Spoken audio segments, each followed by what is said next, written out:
right, welcome back. This is episode number 18 of the Power Pellet Podcast. Today is April 11th, 2015. This is your host, DaVinci. I'm here with my brother, Kimbo Merck, co-host. And we also got... You don't want to introduce yourself, man? Yeah. Majelen. I'll introduce myself. I'll take over. That's fine. Help me out. Nobody wants to give me an intro. That's fine. No, you're not a co-host of that stuff no more. We ain't got time for all of that. I am a Kimbo Merck. Man, it's good to be back. Gosh, man, you said episode 18, and I was like, I'm glad somebody went back and looked to see what episode this was, because I had no clue.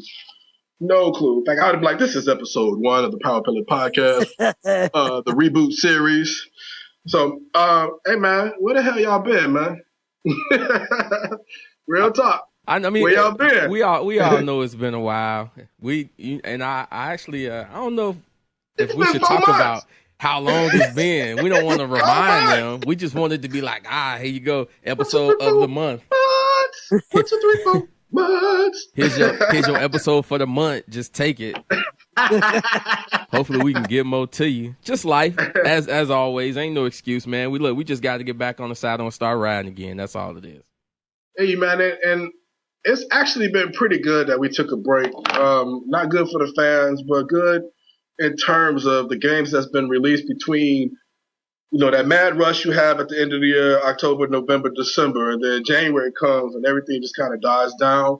There's not a lot of good games that hit again, I don't think, probably till the summertime, right? Which I'll agree with that, disagree with that. What's the gaming cycle like for the next big, releases of games? I think it's starting to change. In what way? That it doesn't matter what time of year it is? Yeah, everything used to die down after the holidays. You wouldn't get nothing crazy, nothing really good until March, April. Right. They snuck a couple games in July, February, and to me that's kind of good. You don't have to deliver a lot around that time. My time frame to play games is always different. I don't know. What you think, Majelen? Well, I think they are changing, man, to tell you the truth, because used to have that big hype, right before the holidays, Thanksgiving, Christmas, everybody wanted to hype it up for their sales to get their quotas or whatnot. But I think it's been as competitive as it has been here in the last couple of years. I think people are really seeing that and saying, you know what?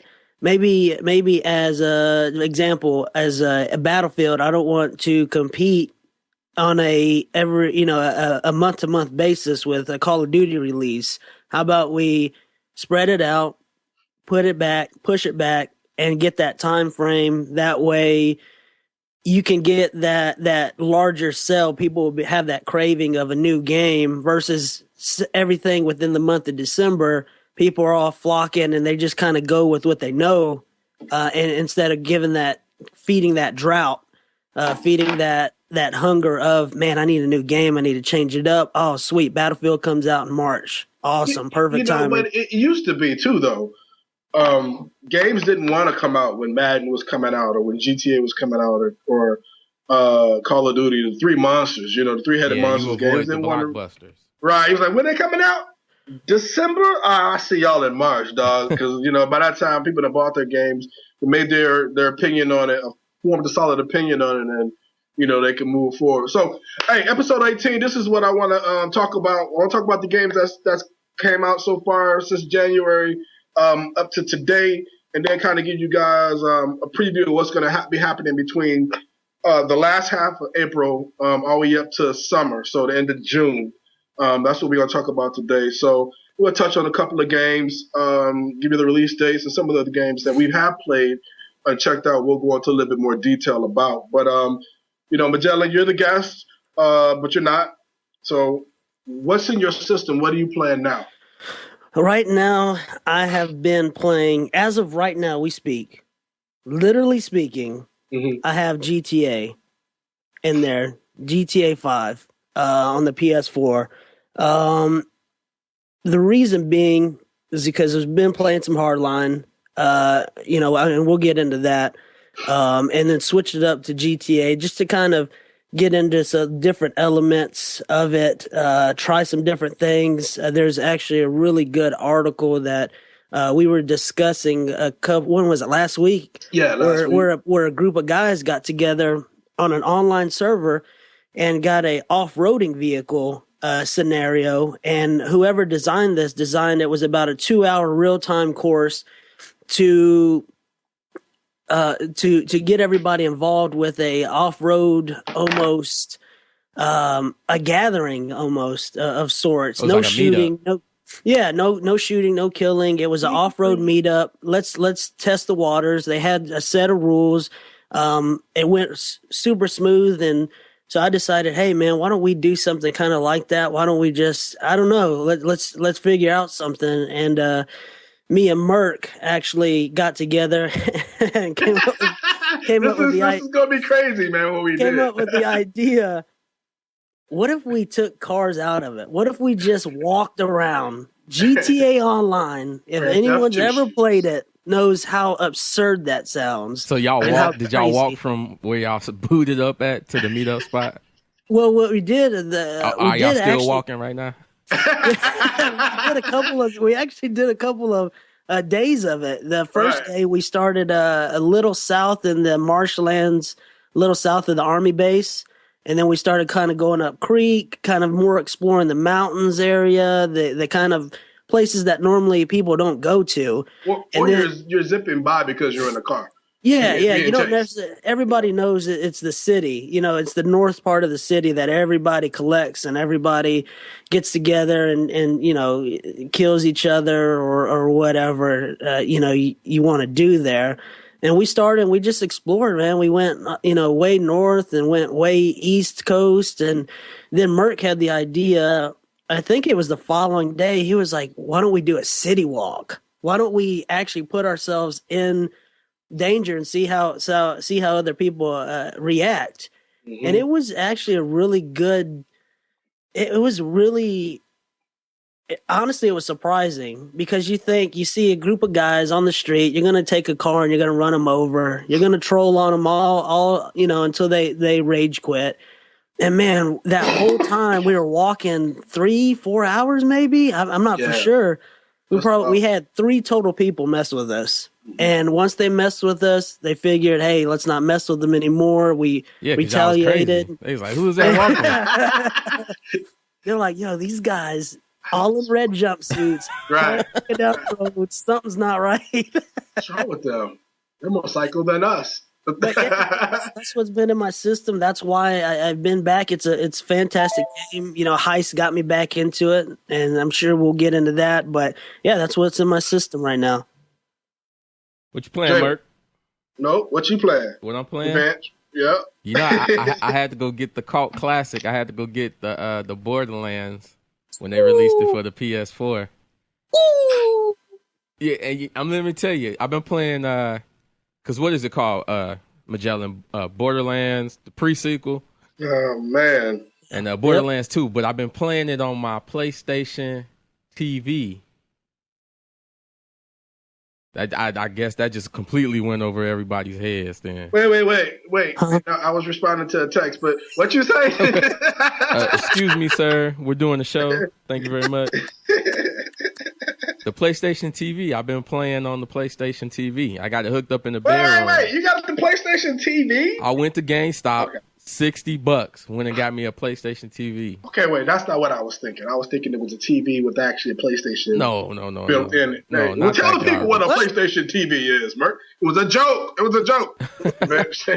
It's sweet though, man. I mean, the picture ain't as crisp as if I was on the PS4, but I mean, to get that extra hour of gaming in before I pass out for the night, I mean, it's definitely serving its purpose. So PlayStation TV, gosh, man, I'm running a blank, man. Tell me about that. Well, what they did was they took the PlayStation Vita, they took the guts, they put it in a little small box about the size of an Apple TV or a Roku, and it allows you to play. You can download and play PS Vita games, or you can stream from your PlayStation 4 to the device itself, and you can use a DualShock 4 controller and you can play your games. So I've been in the bedroom, man, playing Borderlands on the PlayStation TV. Through my PS4. That's amazing. And so the graphic wise, is it like a step down PlayStation 3-ish? Well, you got to factor in. Or? You factor in two things. The graphics don't change. The graphics never change. If you kind of think of it, remember when we did the PlayStation Share and you was playing the game at your house off mine? It's the same idea. So the only thing that I don't like about it outputs at either 720p or 1080i. So you kind of lose that resolution, and then also, for whatever reason, it doesn't. Well, I guess it makes sense, but it doesn't stream from my house or from my PS4 to the PlayStation TV in 1080p. So it's two ways you lose in quality. They released an update a couple of weeks ago where it went from 30 frames a second to 60 frames a second, which made a huge difference. Yeah, big jump. Yeah, It made a huge difference. And now it played just as smooth. The lag is very minimal. But like I said, you losing the output resolution from the system itself, and then you also losing the video stream resolution. But overall, man, I'm not complaining. If it allows me to play in my bedroom the same games and I don't have to spend another $400, I'm right on top, man. So that's what I've been playing. Been playing the Borderlands real heavy. And then wasn't the point of this is that you don't have to hog the TV as well, right? Yep. So, wasn't that the whole point? Yeah. The PlayStation's in the living room. Yep. You're not dominating the living room. Yep. And I mean, I could still take this device, come to your house, man, and I can boot my PlayStation up at your house. Okay. Yeah. Okay. So I can travel, and especially if I got a bunch of downloaded games, I could travel with the PlayStation TV as long as I got a good internet connection. I'm good. Could you imagine like somebody older who's not into games watching your PlayStation boot up? While they're And you know what was crazy too? The first time I did it, it turned my TV on, and I was in the bedroom, and I was hearing the game, and I was like, "Man, that shit loud." Let me turn that down. Why did you turn your TV on? Why did you turn your TV on? Though? If I go in my living room right now, turn my PlayStation controller on, it'll automatically take over and turn itself on to give me picture right away, which is sweet. Okay. And when I turn it off, it goes right back to my Xbox. So I don't have to change inputs on my television. Nice. I can't believe he said Xbox on this show. First world problems right there. God, man, tell me about it, man. Let me hit a button and switch my inputs. Right. Merc, what you playing, man? What's in your system? So Majelen told you, we checked out that GTA, man. We hit it hard. It was so interesting. To see how people would react to us. And like you said, the first day we kind of walked in the forest, jungle, did some hiking, and not too many people, I don't think anybody messed with us, if I can remember. But that second day, like you told you, a couple people messed with us. But as we were recording this show, I'm playing Minecraft. That is what is in my system right now. You and your son, or just you? Just me, man. Just me. Minecraft, again, is a game that I can do something without actually having to concentrate. Okay. So I thoroughly enjoy Minecraft. But some other games I've been playing, too, is that Battlefield Hardline. I've been playing GTA, The Heist. So I'll get into a little bit of that later. You know how I feel about The Heist. I'm very emotional. How you feel about Battlefield? I'm very emotional. So, I mean, was it all the hype, though? I'll let Majelen talk about it first. Me and him have been talking about this for about 2 weeks. Majelen, how do you feel about Battlefield Hardline? So wait, do we need to include Battlefield in the rant then? Ooh. I don't know if it's a rant. Is it rant worthy? I think there's a different emotional component. I don't think it's just let's go off and slap it, with the backhand. I don't think it's like that. Okay. I think what he's trying to say, okay, when we got into Hardline, the Epic crew, we all got on together, and we were having a blast. I think we were all getting on every single day when it dropped. Yeah. And what was really cool is that Battlefield, when they backed it up and they pushed it to March, it actually did some good. It came out of the gate swinging, smooth, crisp. I think maybe the first day there was just a couple of issues of not actually getting some gameplay in there. On the multiplayer. Online. And it was just so smooth, man. Everybody, whatever you wanted to play, everything was opened up. Everything from the squad join, everything was smooth. It was just kind of figuring out some things. Because I played the campaign, and I played 2 episodes of the campaign and enjoyed it right off top. Felt like I was like, I think it's like 16. Oh wow! And I asked that question, so I haven't played any of the single player. What? 1 second. Now what? At least I played the multiplayer. Come on, man. Come on. I haven't played 1 second of it because I've been saving it. My son has actually played it and beat it. Have you watched them? No, it's funny you asked that because I was about to tell you. I got up one morning, I was getting ready to iron my clothes for work, and he's in the man cave where I iron my clothes, and he's playing the game, and I look over, I said, "Is that the single story?" He's like, "Yeah." I said, "You have to turn it off, dude. I haven't seen it, haven't played it." I was like, "Play multiplayer until I can get to it." So I'm putting it up. This. Yeah, don't ruin it this for me. Yeah, because for me, I want to be able to sit down and get into the game and concentrate on the game so I can really enjoy the single player without interruption and just really focus on what it is they're trying to do. So, I always wanted to, man, you ever get like some real good food, you know what I'm saying? And you eat some of it, but you don't want to dog it out because you want it to last. That's what the single player is for me now. It's some food I want to put up till later. So I have it later. You know what I'm saying? I got that Big Mac in the fridge. Does playing the multiplayer deter you from playing the single player? Not one bit. Not one bit. I'm gonna tell you what the issues that I end up having with the Battlefield Hardline. Yeah, and I've talked to Majelen about this several times. It's not very different from the beta. And that's the biggest problem I'm having because I played the beta, played it hard, enjoyed the beta, it sold me on the game. You know, if you'd asked me at that time, I was actually telling people, hey, play the beta. This is going to be a good game. DICE or whoever the creator was, they nailed it. They took all the issues that you experienced with 4 as far as lag, as far as your hit shot detection, as far as the way your avatar moves, and it's super smooth. This is probably the smoothest I've ever seen a first-person player shooter play. Say that 5 times. So that's what excites me about it. What doesn't excite me about it is when they dropped the game, they did not drop enough new content in order to keep the buzz going. Because it was more of a demo.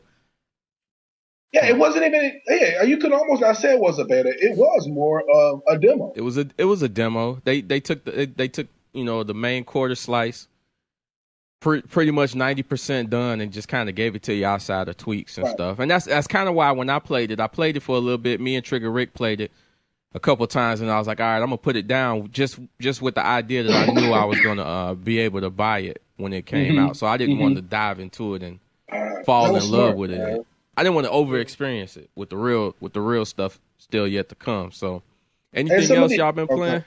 Well, let me get back on Hardline because it is one of the games I want to talk about. Might as well talk about it now since we're talking about it. So let's talk about it. Feel that emotion. The various game styles that you can play. So if you ever played a Battlefield Hardline, you have Conquest, you have Rush, you have, help me out, Chris. What else do they have? Team Deathmatch. There you go. Team Deathmatch.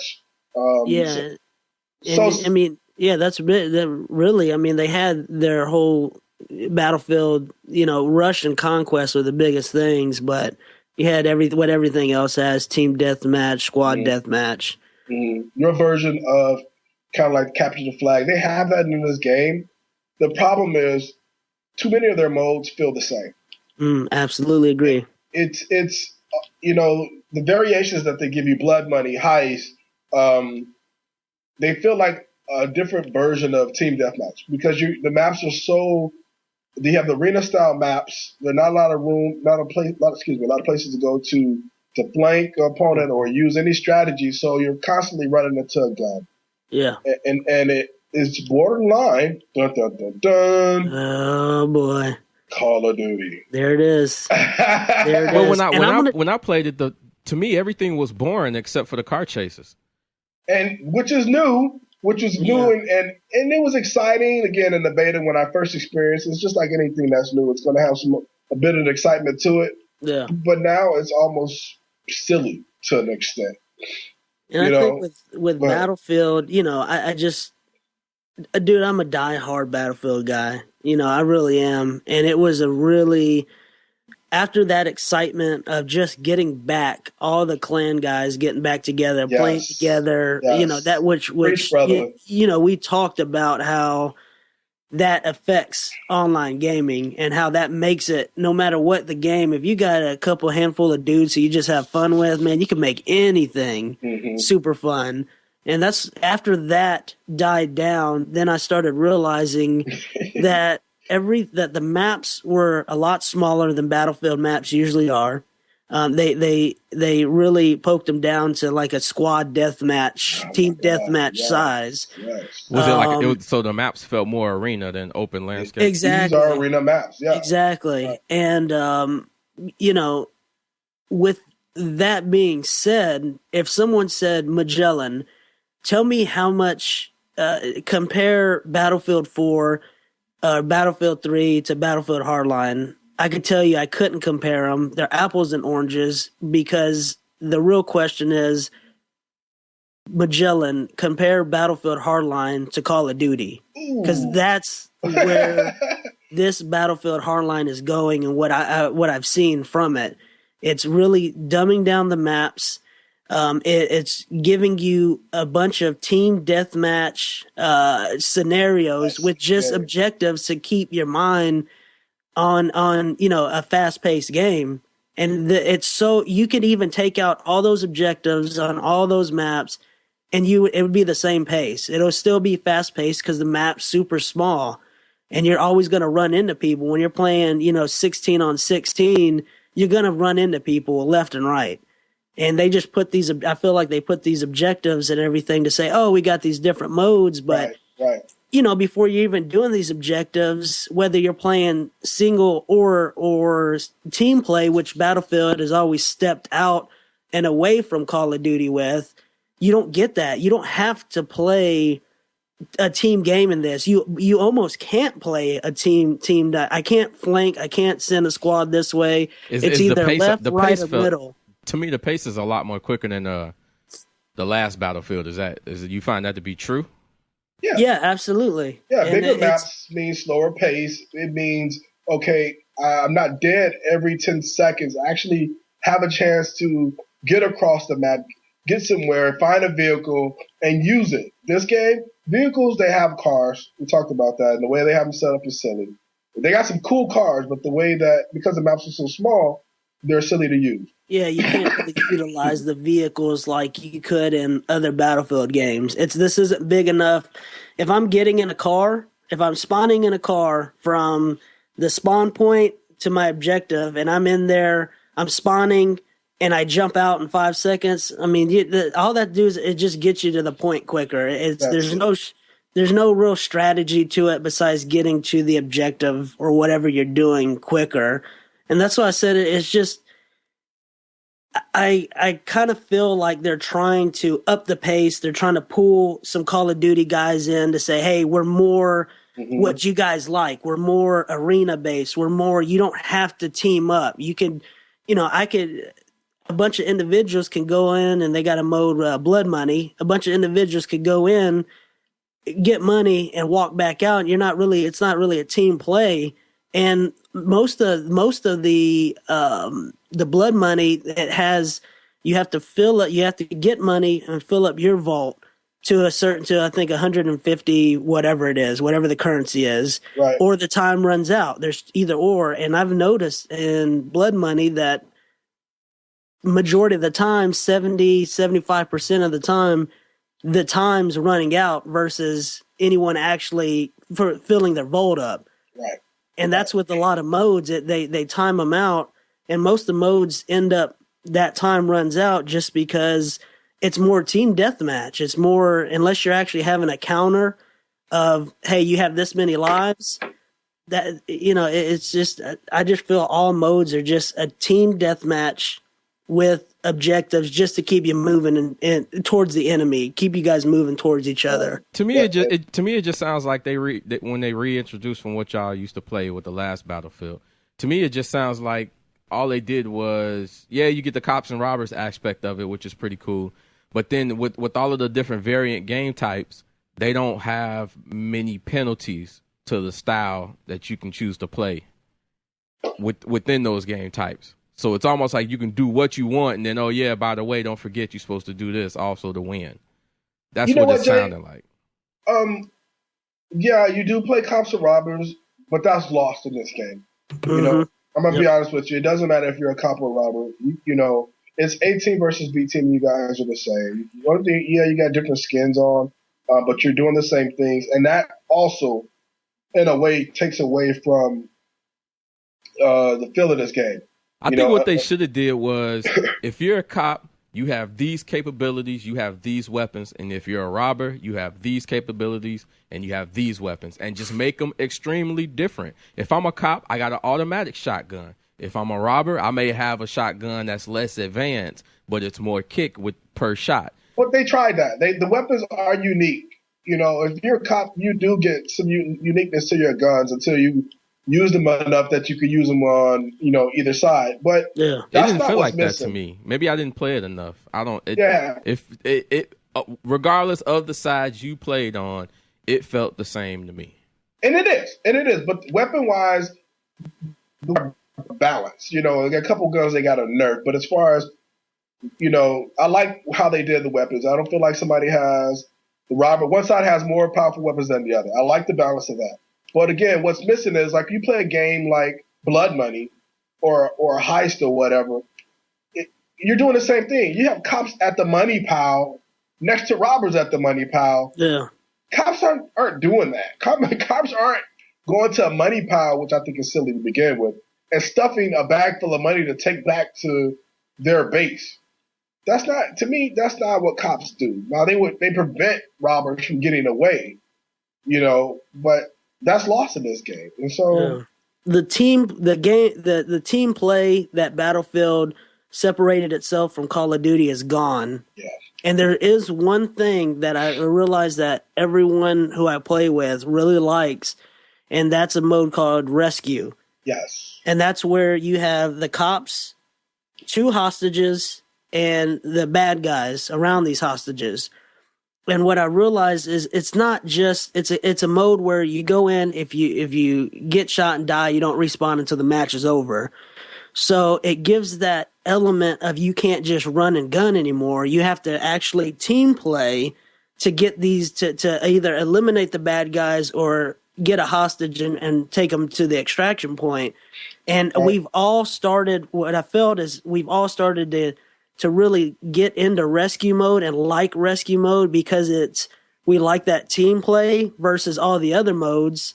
And the problem is no matter how good the mode is, when you play it over and over again, it's just going to wear you down. Yep. And then, you're almost like, man, you know, I never thought this early, a huge Battlefield fan, I never thought this early I would pull back and get into some, you know, free roam online GTA, jump back into Minecraft so fast. Woo. And it's, you know, I think they need to open it back up, get that team play back in there and redesign. I think they're going away from the Battlefield versus trying to feed all these mouths and try to get more people in. It's just a different game. It's not Battlefield is them saying this is our brand, this is the brand, and it's I think this is a Battlefield. As an outsider, you just have to. I look at it as no, that's not a part of the original Battlefield lore, for lack of a better word. And to me, I realize I take it for what it is. It's supposed to be a cop and robbers game. So I knew I wasn't getting a traditional Battlefield game. And in my opinion, I don't fault it for that. But I also just reminded myself playing it. It just reminded me that even with the cops and robbers added to it, it still didn't change the fact of the multiplayer. I really just didn't have that much fun. You don't play multiplayer anyway, so right? That's my point. It reminded me. This is why I don't play multiplayer. Yeah, it reminded me. This is why I don't play multiplayer Is that why Battlefield. You don't play Borderlands with me? I've never seen you online except for one time when I'm on playing Borderlands. I'm online all the time. Never, except for one time. And well, maybe the other time, but then I did, and I think y'all were playing GTA at that point. So, I didn't want to bug you. I jump into Borderlands. I play for probably about 45 minutes, do a couple missions, and then I hop off. You know, the bitches are sometimes a gamer. Friends! Even with the change of schedule, by the time I'm home, I'm more tired because I'm up earlier. So, we'll figure it out. All right, let's do a little we do a little house cleaning, we take a break, and then we jump back and get into some other topics. Power Pellet Podcast, you can find us on Twitter at Power Pellet Pod. Don't forget to join our Power Pellet Podcast Facebook page. Unique. Let's try that again. Don't forget to join the Power Pellet Podcast Facebook page. Good conversations, good articles. Everybody always bring up on there, and we welcome all posts, all open conversations about nerd, geek, and sweaty things. But you can reach me on Twitter at I am DaVinci. Kimbo Merck, where can they reach you at? I am the Muse Hunter on Twitter, Facebook. I'm one of the admins for the Power Pellet Podcast group. Let me see, is that it?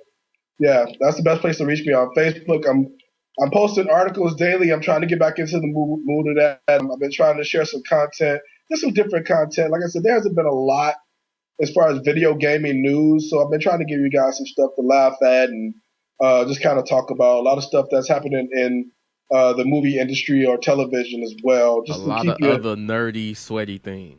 Yeah, again, the sweaty things I'm staying away from. A lot of other sweaty, nerdy things.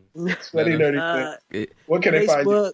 Facebook, every day, a million times a day. I'm on the Power Pellet Podcast, fan page or the page there. And you could find me on Twitter, which I changed to make it a lot easier. Sorry. Majelen, spelled Majelen.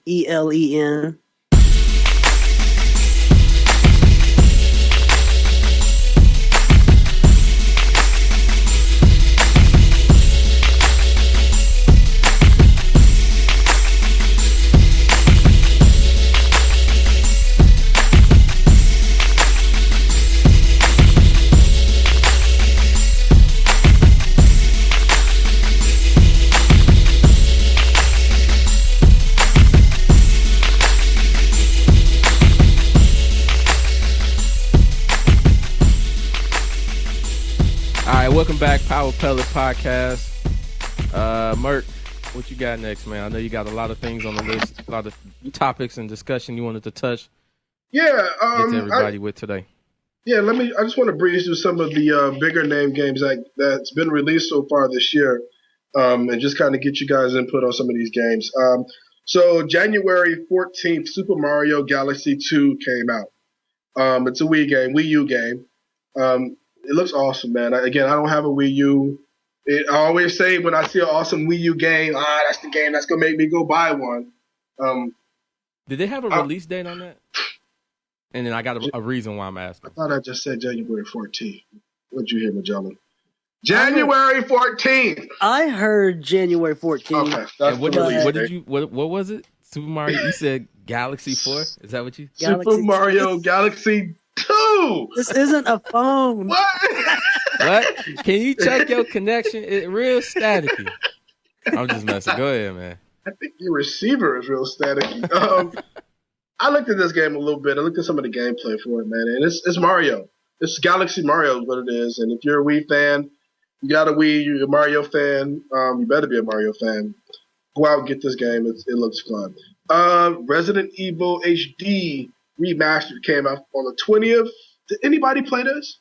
Was anybody excited about it? It was downloadable. That's why I didn't play it. Okay. I wanted to play it. Everybody said it was good because you can, you can change the controller, how the controller plays. You go from tank controls to more modern control, and everybody said that sometimes it makes a big difference in the gameplay. It looked good, but because it was downloadable, I didn't get to play it.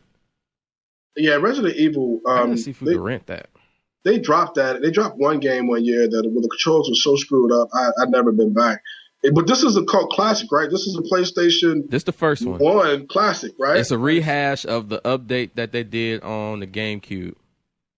Oh wow! And when they released the GameCube version, that was a hit. Mm-hmm. Took the PlayStation original version, released it cleaned up on GameCube, and this is that version, even more HD. All right. So also January 20th, Saints Row, Gat Out of Hell. I don't think anybody bought this game. Nobody that I know bought. Nobody in our group. DLC, right? No, man. I fell out with. I really like Saints Row. I fell out with Saints Row 4 because it kind of give the people what you want. Right. In Saints Row 3, they had a small mission that was in there where they gave you superpowers. And what they did is they exploited that because people liked it so much on Saints Row 4 that I just felt it wasn't what I liked about Saints Row. I think they took it too far with the aliens, and then it was all this, this really dark, city. And I didn't feel like I was just cruising around, just being a thug anymore. It went from thug to superhero, and it felt weird because the cars were still there. You still had cars. Yeah. And it's like, well, why am I going to take a car when I could fly in half the time? But that was the fun part I found. I thought Saints Row 4, if I changed my mindset, my perspective of it, and just said this is a superhero game in Saints Row world, it made the game a lot more funner. It went from the gangster Saints Row 3, which was a better game, to this, but I still had fun in this. Yeah, I had fun too. I just think really my biggest pet peeve was just the environment. I just didn't like that dark, always cloud looming over environment versus the purple, if they would have done this. Yeah, they would have done the same exact thing and just cleaned it up. I think I would have had I had fun with it, but I think I would. So you didn't like the art style? Yeah, I just didn't like it. I don't know if it was the art style versus just how they set up the whole open world aspect. I just didn't like it. Just I don't know, man. It was I got in there and it was like I went in Seattle. I just kind of got down and dreary, Yeah. Going into that game. So because it was a graphically inferior game to Saints Row 3. It was the graphics ugly. were the same. No, it was ugly. It was ugly to me, and I think. I can tell you why you thought it was ugly though. Because I felt that way, but it was literally just the art style. It was them willing to do anything to make a graphic improvement, and that art style within that engine didn't seem as clean as when they made a quote unquote real world with Saints Row 3. Okay. The graphics, it was if you turned the way they had the locked in frame rate and it was smooth and all that stuff. It looked good. It just that art. That's why I brought it up, because to me the art style just felt off. But I understood why they did it. But it was a poor choice. And maybe that's what I'm referring to ultimately when I say the graphics was bad. But it was an ugly game to me. But it was also fun. I love the tree. The tree as far as your powers and what you can do and the progression around it. It was a button masher. Excuse me. There wasn't a lot of technology to it. The cars were useless in this game. It even felt like they were useless. Like when you stole a car and you went to go upgrade it or design it, it felt like something was lacking between what you could do in 3 and what you could do in this game. Yeah. But like Majelen even said, what's the point of having a car? I was more worried about what my uniform looked like as a superhero. Remember, I spent the whole year trying to get me a cape. Couldn't nobody get me a cape? I get you a cape. Yeah. So they also had the DLC that came out as well called Saints Row Reelected. But again, I mean, if you're a Saints Row fan, you bought this. If you weren't really a fan, you probably didn't, because it was such a disappointment. I'd like to see what they're going to do with the next game. Hopefully. I think that's it, right? That's it. They're not making any more? They said that 4 was it. Really? Yeah. Oh, did the studio shut down? No, I don't think it was that. I just think. Yeah. They said that, and that's where I think I felt like it was the same map from 3 to 4, and I know it was a time restraint. I know it was a company buying them out. and trying to do what they did. And like I said, I had fun with it, but not enough to get DLC. And I'm glad you mentioned the map too. We'll move on. That they didn't change the map, and so yeah, that was the other disappointing thing. You know, you didn't bring us a new map. We were still in Steelport, and it was just kind of like, really. So enjoyed the video. I enjoyed the superhero aspect of it. I hope somebody pick up on it and give that to us on a console level.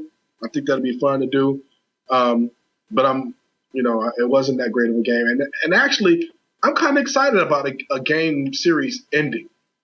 You know, you don't hear much of that. It is what it is. So, January 29th, Metroid Prime Trilogy. Jay, didn't you play this?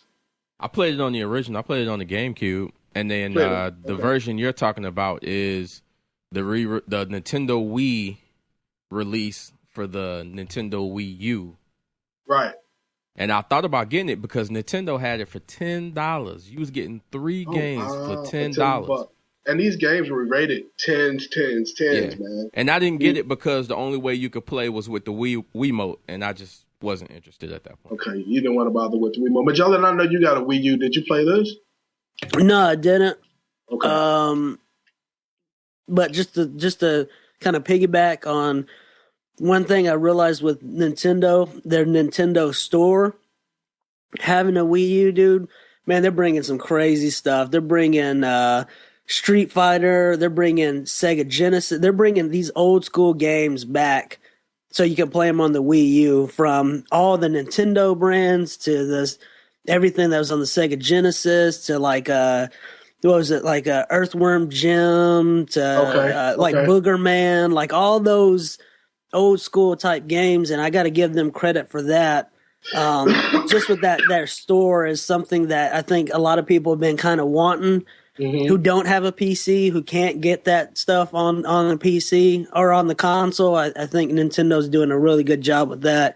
Just bringing old school Sega Genesis, Nintendo 64, all those games back. Okay, so is that just a kind of a thank you to the gamers that you think, or no? It's business. It's money. Yeah, I think it's just business. I think because you even if you really didn't like the game, or maybe you did. I'm not going to say you didn't like the game, but maybe I think they're cashing in on nostalgia feeling. I remember that. Oh, I love that. Go ahead and download that. Because it's $5 a huge here. Emulating market. And they want to get $10 here, 15 here, and then I'm spending $100 in old school games, and you timed that by everyone else. So here's my fear thing, man. So many times, like, I have an emulator and I get all these games, and I was excited about having the emulator, and I installed it, went through the quirky setup for it, and haven't been back. Right. So they ain't got Tecmo Super Bowl. That's why. which they do have a couple Tecmo games. Yeah. They do have Tecmo Bowl. Yeah. Okay. They do have a Tecmo Bowl there too, which I thought was, they got the on the Nintendo Mike store? Tyson. Yeah, the Nintendo store. See it. Yeah, they got Tecmo Bowl. They got 3 Tecmo games. You sure, that are there. Man? I'm telling you. Now I gotta find out. I'm telling you. I was on the Wii U store less than a week ago, earlier this week, because my wife was thinking about getting Street Fighter. So I'm gonna jump on the eShop right now because I want Tecmo Bowl. I'll pay $5 for Tecmo Bowl. So I looked at some gameplay for Metroid Prime, and good Lord, I want to play this game. I want to play this game on the Wii U, the port over, whatever. The graphics were terrible compared to what's available today on the Xbox and the PlayStation. A game that's based on science fiction or space should always be pretty, should be clean, should be crisp. This game wasn't. The quality was just like weird. You man. Forget about that because you have to, because that's not what Metroid on the GameCube was about. Besides the first Metroid, which the quality was amazing, but now you have to forget about that. It's all about what the game does as far as gameplay and the atmosphere that it sets. Okay. Because if you don't get past that, you're not going to allow yourself to absorb into what that world is created for and what it's meant to do. I agree. Same thing we discussed last night. with Star Wars, Majelen, don't let the fact that it was, Yeah, right. 30 years ago, enjoy the movie for what it is. Enjoy it for what it is. Don't fault it for being an older game. Oh, that sounds like such a wise person, man. I mean, such great advice, man. God. I mean, Yoda style advice is what it sounds like you got, man. You done? Yeah. February 3rd. Oh, hold on. Whoa. Oh. I didn't hear it. We skipped Dying Light. Let me back it up. Beep, beep. January 27th, Dying Light came out. Another zombie game. Hey, I can tell you what. Game. Should I kill him in the head, cut his head off, chew his heart out? How do I stop these zombies, Majelen? It was for the PS4. Isn't it Far Cry with zombies? It was one of the funnest games I've played. Yeah, no, that's not a bad thing. It was super fun. It was so, dude. That's what I'm saying. As good as Far Cry was, everybody is telling me that that's what this game is. It's Far Cry with zombies, and it's crazy mixed with like Mirror's Edge, right? I mean, what do you? Yeah, the parkour aspect of it was really smooth, really good. The missions, you had the weapons that you had with it. Just everything about it, man. It was an open world. It was fun. It was a co-op in and out game. You didn't have to disturb your or go to a menu or anything. People would drop in, drop out, and Okay. I'm telling you, if Rockin' liked it and loved it, I think everyone should give it a shot because I feel like everyone's gonna like it and love it. Just a really good game. Real quick, Majelen, that Tecmo Bowl that they got out, it's the arcade version. It's not the NFL license. Oh, okay. Hey, man, the arcade version is why people fell in love with Tecmo Bowl. Man, I can remember it. I can see it right now. Lincoln Mall, dude. Tons of quarters. No one knows what Lincoln Mall is. Lincoln Mall was actually a mall. They had an old school arcade in it. And the Tecmo Bowl at the mall was one of those games that when you walked into the arcade, there was like a light shining down on it. And all the other arcade games were kind of blacked out a little bit. And you saw that and you were just like, oh, because up to that point, you didn't really have any good football games. You had Atari's football version, which was... I'm sorry. Look, okay. What? Now I'm excited. I found Tecmo Bowl, like with the NFL license, but it don't let me. It won't let you. Can I buy this, Majelen? It ain't looking like I can buy this. Are you on? Well, whenever I look through it, I look through the Wii U. Okay. I actually look through. All right. So I ain't gonna burn a lot of time. People probably like, man, shut up about Tecmo Bowl. Right. That's on your time. Oh. Yeah. PG but it's show. all right. 500 points. $5. I'm in, man. Okay. I'm just astounded that Lincoln Mall in Merck's conversation, quote, Lincoln Mall is a real mall.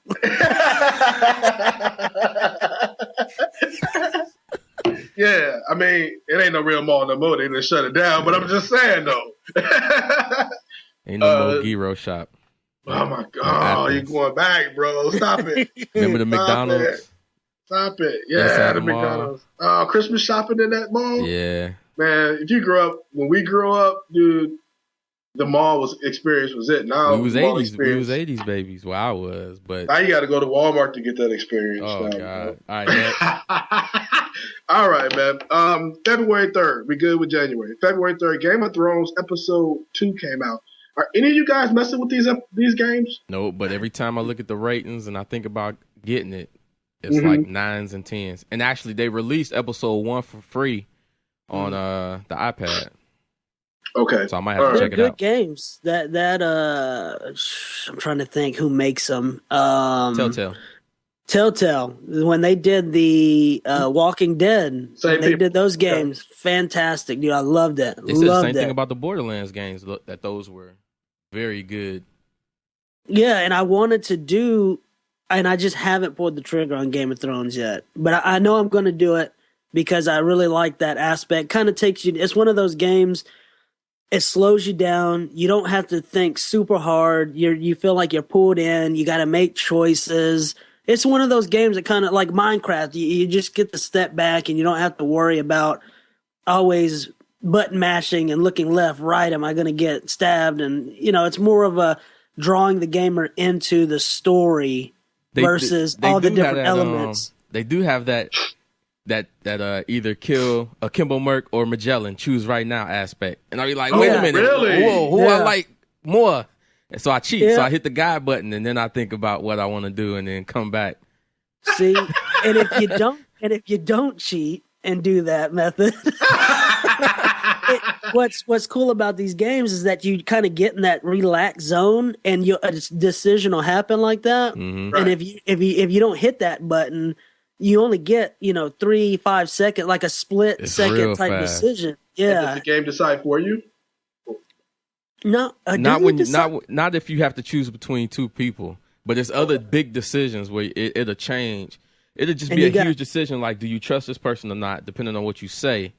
And they like you said, 3 to 5 seconds, and they go by a lot faster than because what you when you're reading it, you realize there's a timer and it's already down to 2 seconds, and you're like, oh.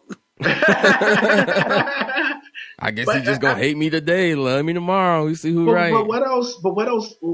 Being a fan of the show, and I'm gonna be honest with you, I'm a little burnt out of the show as well.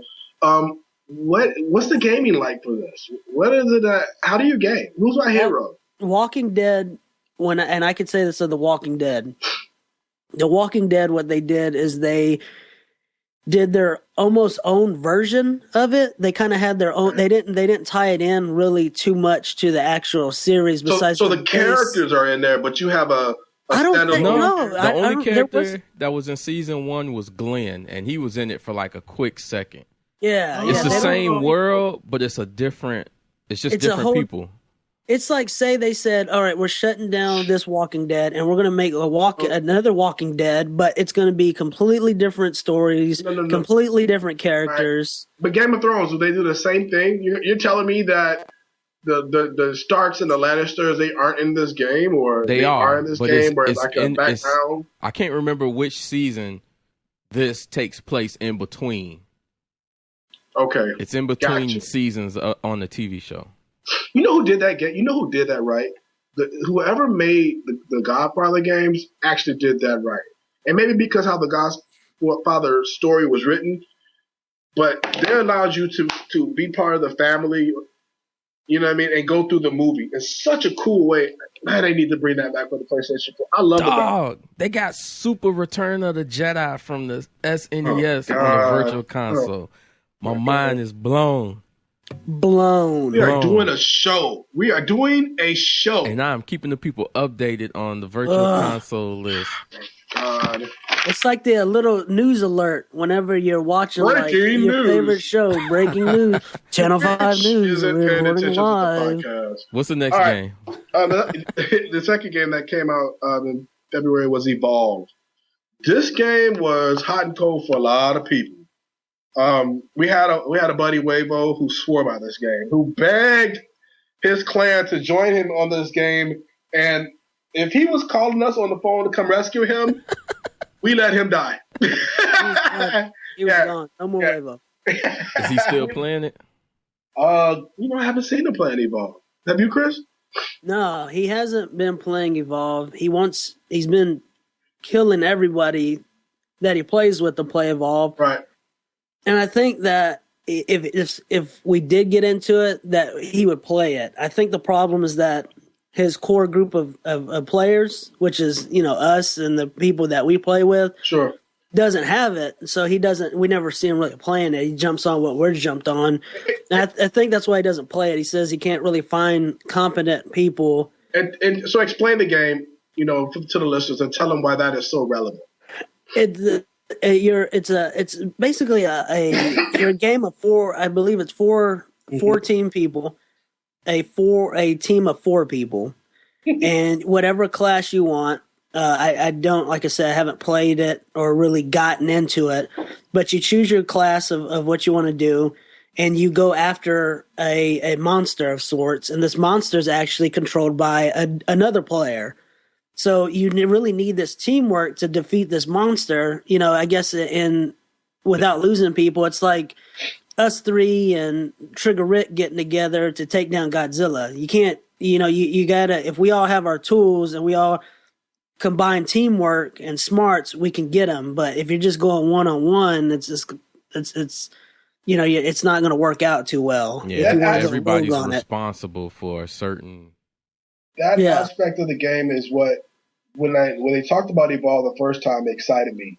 All right, that the monster can actually be another human. So that adds a challenge to the game. You would like it, I think, Merc. I'm gonna be honest with you. It's your kind of game, man. I watched so much gameplay on this because of Wavo asking us to get into it. And as I watched it, I said, I can't do this. I can't play this game. It's just not for me. It's not for me. Until you play it, though, because you're such a team player. Yeah. But here's the problem I had with the game and why I ultimately didn't pull the trigger on it. You're pigeonholed into being one of the 4 classes. You can't have 2 of the same classes, and they got to work together. So to me, that's frustrating if, we get on there and everybody wants to be a sniper and I want to be, a heavy gunner or something like that. Because you're not going to have a full team. You could preference like what type of player you want to be as far as the selection and stuff. I get what you're saying. I just encourage you. Here's your homework. I think if we for all the week. did it, I encourage you to go rent it, bring us back a report, and tell us what you think. Yeah, because I think if the group that we play with, and my group doesn't have the game. Well, that's what I'm saying is that we know one person has the game. Right. If you get the game, I'm going to get the game, and then you can coax Rockin' to get the game or something, to have that fourth. And the way, as long as we've been gaming for all these years, we can sit down and say, hey, listen, what do we want? What do you want to do? What do you want to do? And I think we can make it work. Me, dude, I don't care what I am. As long as I'm playing with someone and talking someone's ear off, I'm fine. I don't care what it is. All right, so breaking news. In the Nintendo eShop, I just discovered that they got Baseball Stars 2. Remember that, DT? No. Baseball All-Stars. If you're going to say it right. Oh, no, they literally have it titled Baseball Stars 2, but you know exactly what I meant. I saw this on my list. Baseball All-Stars 15 is coming out. But you got 2. I remember 2. Yeah. 2 is revolutionary because this was a game where you actually get to customize create and customize your gamer, crazy your super baseball pictures. player. Yes. And it actually saved. And then one more game. Double Dribble. Awesome. They got Double Dribble. Remember every time you like pass it to Mike and then Mike turned to a white guy like Super Duncan. He's like, what happened to Mike? He turned into Christian Laettner. He's like, hold on. What's next on the list? Jumping on down. I just want to mention it, February 17th, because I know this game was kind of a cult classic as well. Dead or Alive 5, The Last Round. I believe this is the last time we'll get to see Jiggly Boobies bouncing on the screen. With that next gen technology. Okay, we're going to keep moving. The next big game, February 20th, The Order, 1886. I know you swore by this. One of the most controversial releases this year. Yeah, period. Why though? Why? Tell me about it. Tell me about the game, the gist of the game, and why it was controversial. The length of the game, because it was like 6 hours. Literally, I rented the game and I like rented it, and you know me, y'all. If y'all know me, y'all listen to the show. I don't have much time to play the game, and I almost beat the game in one sitting. And I was even playing slow, and I was like, damn. But it was a good game for everything that they tried to do. It was more of it didn't have as much controlled action like a game like Gears of War had, but it was more cinematic. What did I call it when I was trying to explain it to you in Trigger Rick? I said it was a cinematic experience on a console. Yeah. What is it similar to? What other games is it similar to? There are other games the play style is similar to Gears of War, and it's a steampunk game, and you're dealing with where you're hunting wolves, which is to me would sound amazing, except you only fight a wolf like twice within the game, a werewolf.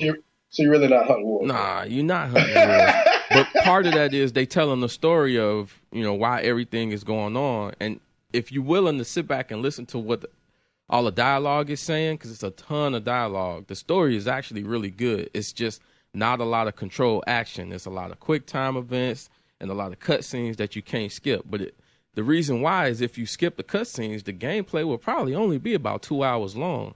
Ooh, so as a gamer, don't you feel cheated if you spent $60 on this game with no replay value, and most of it was you pressing X at the right time to almost pretend like you're gaming, but you're really not? Yep. That was a controversy, wasn't it? It was, and this is the one time where, man, this is why I tell everybody, if you just ain't sure, just rent it. Just rent it. It ain't gonna hurt you to rent it, and if you like it, then go out and buy it. What you lose, $5? Man, listen, and you could save $55 if the purchase was wrong. Come on. I was on another group page and we got into an argument with some guy. Well, let's watch the argument about reviews and how can they review this game and give it this rating. And I'm listening to this, and this is why we don't do reviews on here, because a random review by anybody doesn't tell you anything. What's their scale for the numbers that they're arbitrarily assigning to this game? So let me tell you something. Instead of reading reviews, just rent it. Take $2, $4. Right, red box is $2, $3. Go get it for 2 days and form your own opinion about it. At the worst, you lost $4. At the worst. So, I would say the same thing about The Order. It's a rental game. It's too small of a game. Don't buy it. Do you think there'll be another one? Yes. But why? Because Sony will allow it to be. Sony believes in this game, and they sold a bunch of copies the first week, too.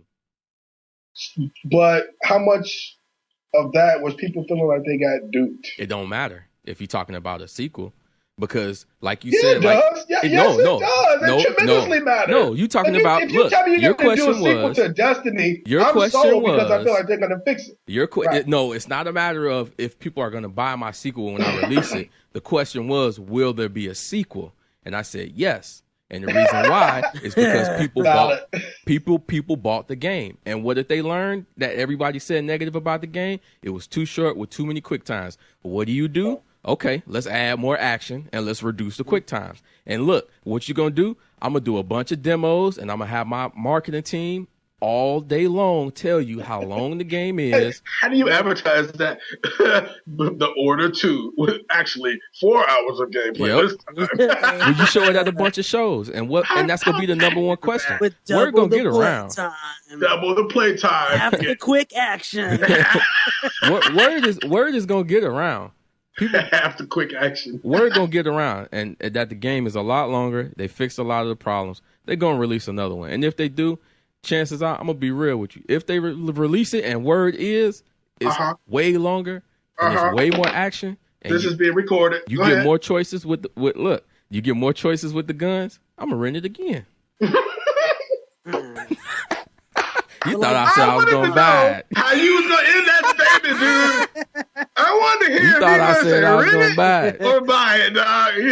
You bailed out at the end, dude. You totally bailed out the helicopter on us with a parachute on, baby. You just quit on us, man. Barrent it. Oh man, I just wanted to mention. Limbo came out on the 24th of February. I know that was when we previewed before in older episodes, which you guys should be going back watching. February 27th, Dynasty Warriors 8 Empires. Again, I'm mentioning this game because I remember when it came out on the PlayStation 2, Dynasty Warriors was unique in its style of gameplay. Basically, you had an avatar, but you also controlled about like 100 of them, 100 warriors behind you. And you got into these huge ancient epic Asia battles. Yeah. And for that time, that was really unique for what they were doing. Great gameplay. So we jump all the way down to the month of March. I'm going to actually talk about, let me see here, sorry. Sid Meier's Starship. Let's hit this one, and then we'll take a break. This is a PC game, Windows, Mac, iOS. I've talked about Civilization before. You know I'm a huge fan of Civ. Man, and the style of that's play. how I discovered it, by you watching you play. You was a huge Civ fan growing up. Huge. I am. I'm a huge Civ fan, and so Sid Meier's, if you guys know who he is, you know who Civilization is. This is one of the classic gamers. He's up there. He's even bigger than me than Hideo Kojima, whatever his name is, that made the Metal Gears. But anyway, instead of playing on planet Earth and having a country that you control, you now control a planet. And so now they just made everything in a galaxy. So it's your planet going up against other planets.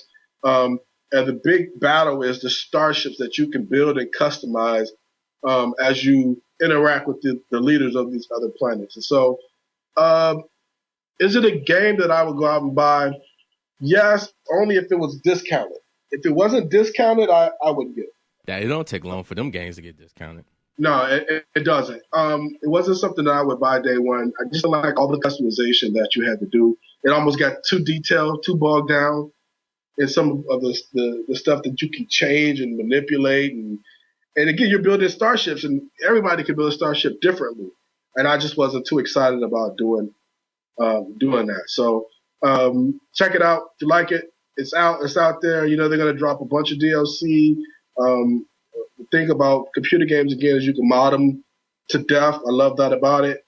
I just don't think that I'm going to get this one. Maybe the next version, Starships 2 or something, I'll check out. But that's really it. Jay, let's hit a break, and then let's come back. Power Pellet Podcast, episode 18. New York. Unique New York. We be right back.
Welcome back, Power Pellet Podcast. We're going to get back into the release date conversation. What's next on the list, Mark? All right, man. So we already talked about it. March 17th, Battlefield Hardline came out.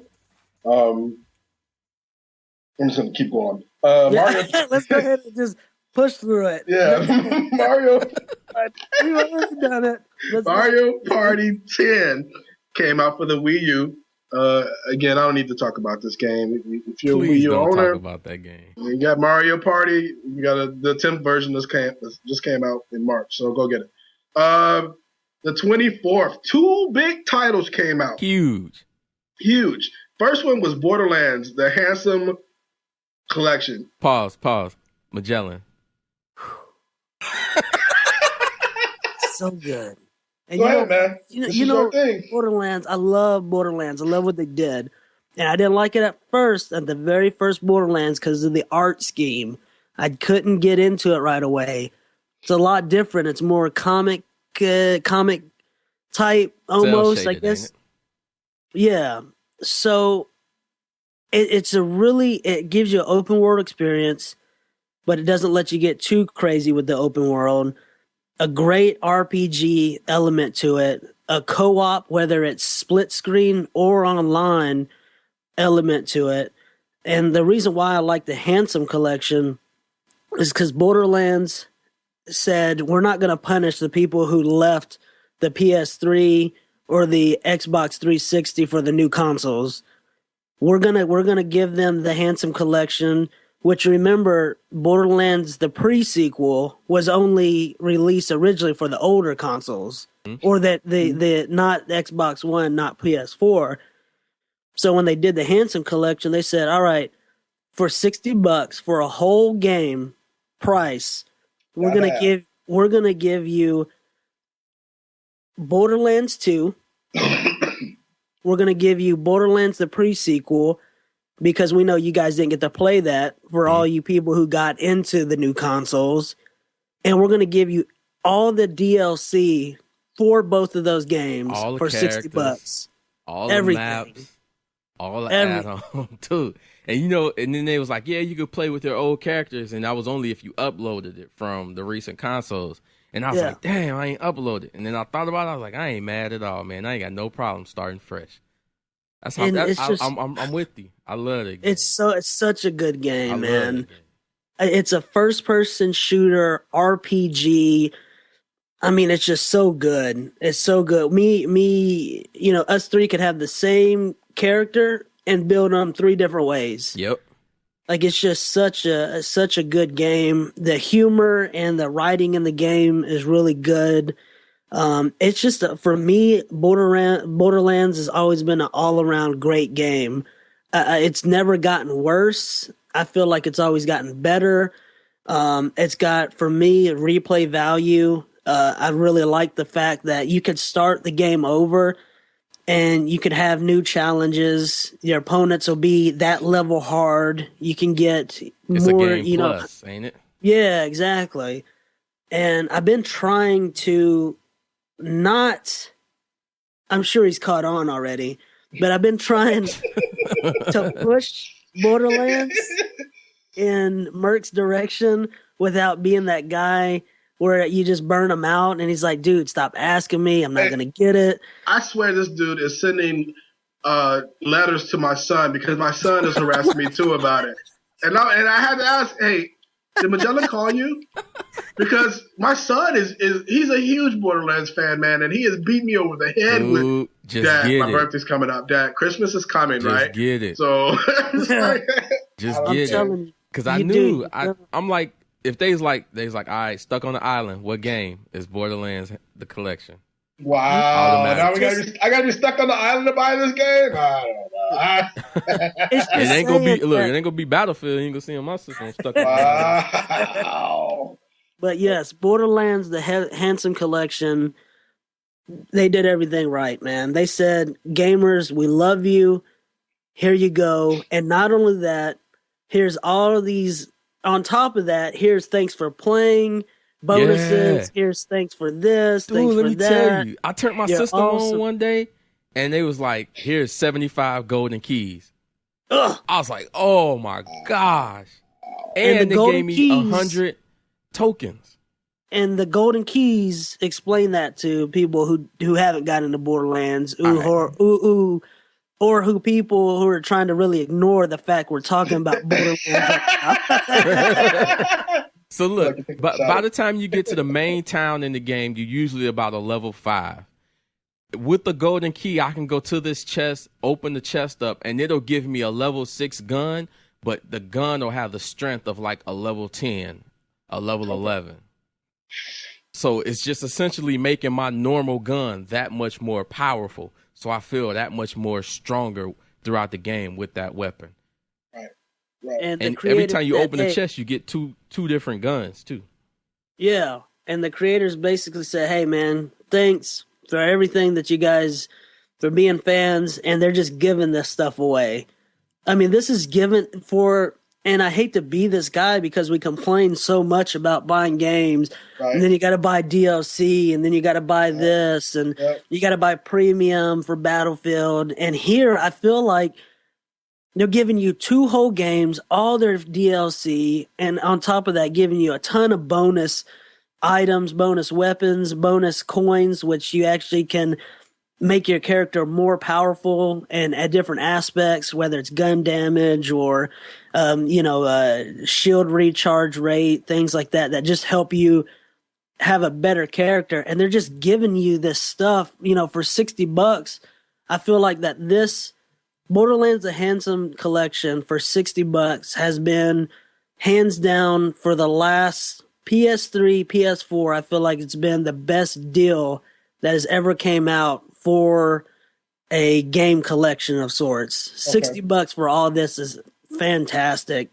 And plus, it's an ongoing thing. They're always going to give you, just for following them, just for helping them get that media exposure by sharing on Facebook or, sharing on Twitter. They're always going to give people who play this game, they're always going to give you keys. They're always going to give you bonuses. Yeah. They're always going to give you cool things on the holidays. Like it's just, they are going in a very good direction right now. And I don't think anything can really slow them down. I think they're in an element of their own right now. Where are they going though? You bring up a good point. What's next for Borderlands world? They didn't mention anything. They just mentioned that they were working on a different game. So is this a game that you like to see them just leave it the way it is and don't mess with it? Or you like to see them expand this universe even further? I say expand it. Yeah, I think they have plenty of room to expand it. The way that it's written out, it's not like you can't really do any damage to it. I feel like this is like I don't know, man. It's just a monster right now, and so I think they just need a new enemy, and they can just keep the ball moving. Yeah, you could even go that, simplistic, and I think you get just the writing, just new characters, and have a new enemy, and it's gonna pull everybody, a Borderlands fan, in. One of the writers on Borderlands 2 writes movie comedies and writes for TV shows, and so good. It's not a corny. Nah. And I gotta stop cutting you off because I'm so excited about it. Here's like what got me excited, and the spoiler. And when you beat Borderlands 2, it shows you at the end that it's like a lot more other vaults out there for your vault hunter to go and crack open. So I mean, that world is wide open, and if they do a Borderlands 3 2 years from now, it's gonna be welcomed with open arms.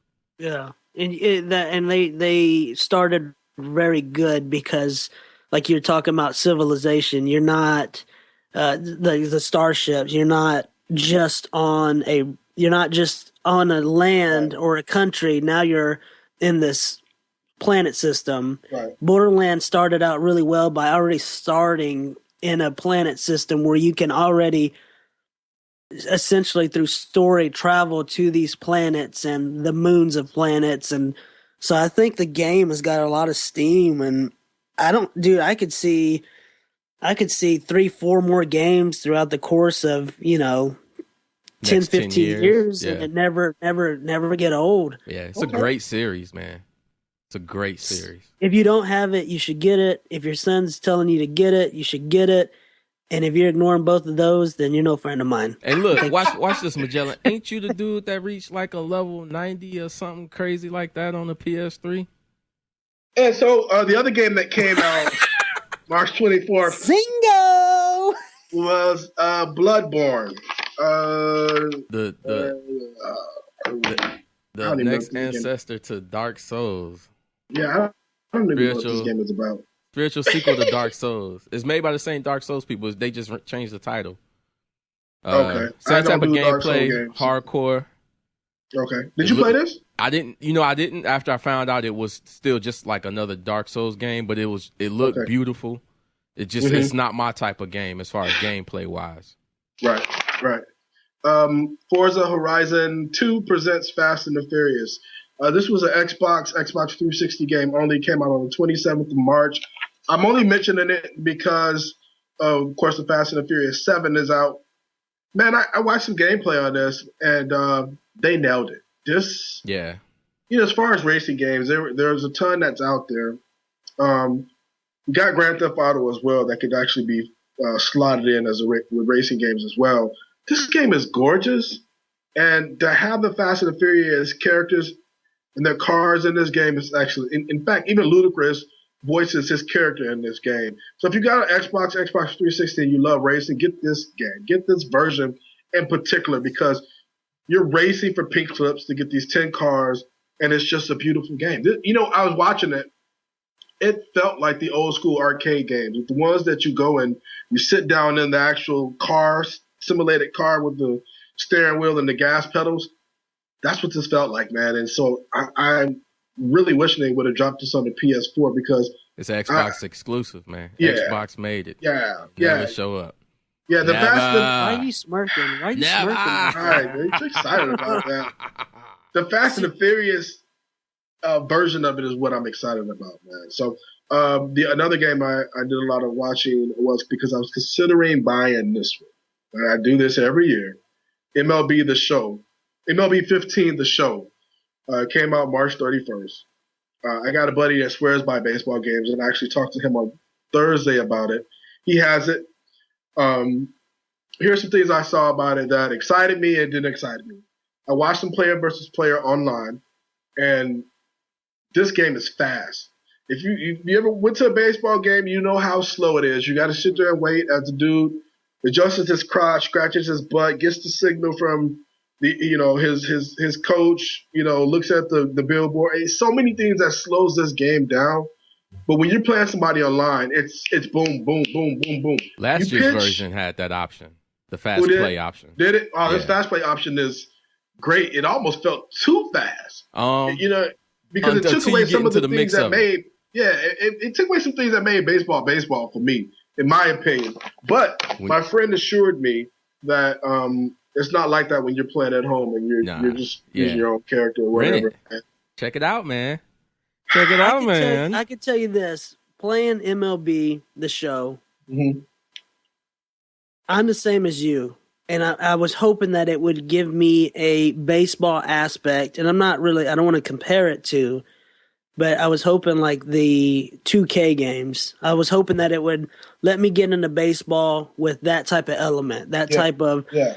And for me, I got burnt out of it really fast because it's just, I don't know. I feel like it's a great game, but I just don't see myself continuously playing it. I feel I got burnt out really fast because I'm just, if you're playing as you're not on a team versus team type deal, but playing, which you guys know, I like the superstar type modes and stuff. Right. It just kind of doesn't hit for me because I'm only really controlling the guy out there, and it's not like a basketball game where you're gonna get you're gonna get your ball or you have to control the whole team as opposed to worrying about your one player. Yeah, well, see not this one, of course, but the prior year, I was out there even in games. I'm just waiting for playing in the field. Playing in the field or waiting for what, and it almost makes you want to get like a pitcher so you could speed up the game and get you to where your pitcher comes in. Don't they have a fast sim option? I never checked, and that's why I'm asking. Yeah, I mean, they let you get into the game. You're not just sitting there watching the whole game. It'll get you to the part where your guy's actually playing. But I got burnt out, and I'm just giving you a heads up. If you do get into it, there's a lot of positives, but there's also those negatives that are in there too. But it's baseball, though. To me, that's expected. That if you play like real, they within the game. You can play one game, and it could literally take 3 hours. And here, Jay, and you touch on the next point I'm going to make, and this is what my buddy said. He said, listen, even regular, real-life baseball, you have to be a diehard fan. Mm-hmm. If you're not a diehard fan, don't get this game. Not as a purchase. Get it. No, heck no. Don't get it. Right. As a purchase, don't get it, he said, because you're going to be frustrated with it because you're going to be waiting. Yeah. You know? Excuse me. So, like I said, I saw it. I want to say I want to get it. I probably won't. Let's move on. Let's hit a break, and then we'll preview some games that came out in April. The big one being the Heist for GTA, as well as it's dropping to the PC. We got some more comebacks, some Shovel Knight that's coming on. So Jay, hit a quick break, and then we'll hit these last games and wrap up the show. All right, we'll be back. Power Pellet Podcast.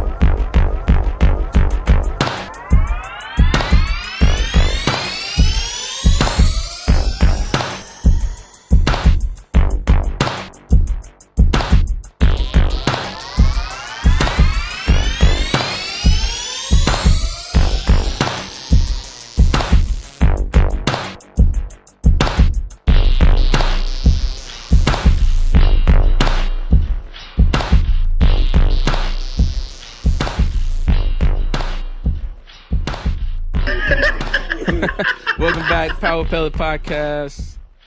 Merc, talk to me, man. Talk to me, Merc. Chris, so what's going on with you, buddy? I love funnel cake.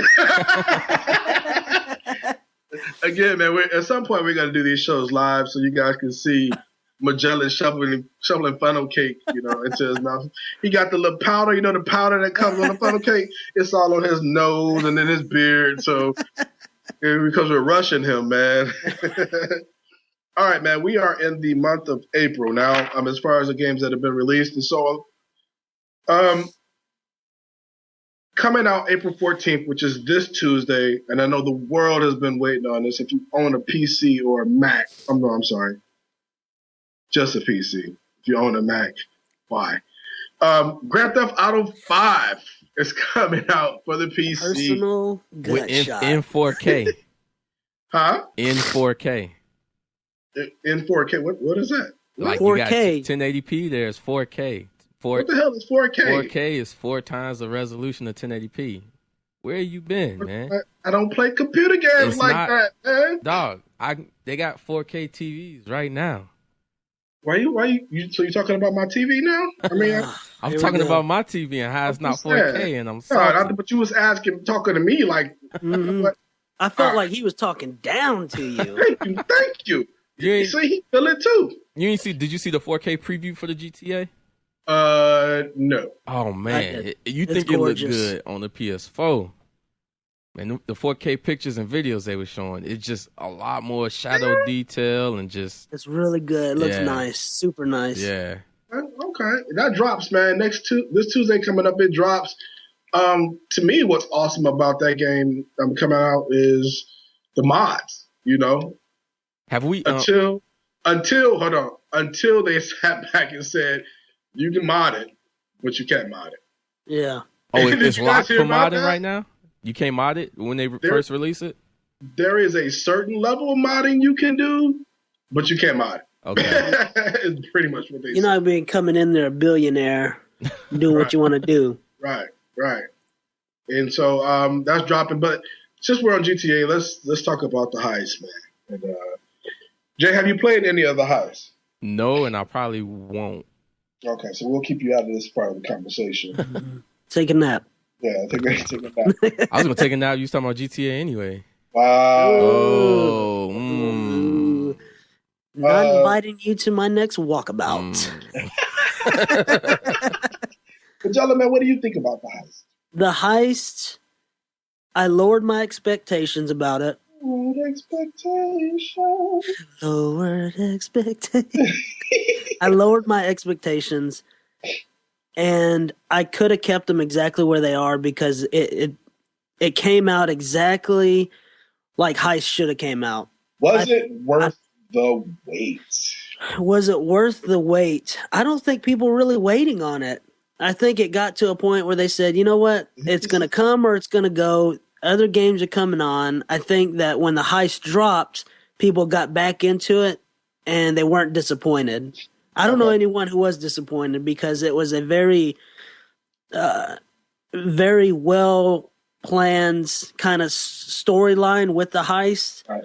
and kind of how you did the heist, which essentially is just getting. I mean, it's really just mission based. It's like all the other missions that you do, except it just feels like you're part of the heist because you're doing these build up missions. Yeah. Your ultimate goal is to do a heist, and before you get to do that heist, you have to run through all these build-up missions to maybe get a certain car you need for the heist, maybe get certain key cards for the heist, maybe even set up before you actually do the heist, some sort of program or something at that place the day before the heist. Like, it's got a really good build-up, and it builds you up momentum and excitement for the actual heist. You feel like, dude, we worked so hard to get to this point.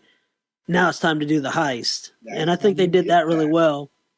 Man, they nailed it, man. They know the team play aspect of the heist. This is what you were looking for. And my crew can get on there. 4 of us can get on here, and we can work together at the same time. So, like you said, as you do these maybe 3 or 4 build-up missions until the final mission, it's not where 2 of you guys are sitting on the sideline while 2 of your buddies are out there, doing these side missions. There is something for everybody to do in each build-up mission. And if one person dies, that build-up mission has to be started over. Yeah. It's team play. Yeah, this is the ultimate team play game or mission. So kudos to GTA. I was butthurt that I had to wait for these things. But now as I play it, I see that a lot went into getting these games where they are. And there was no hiccups.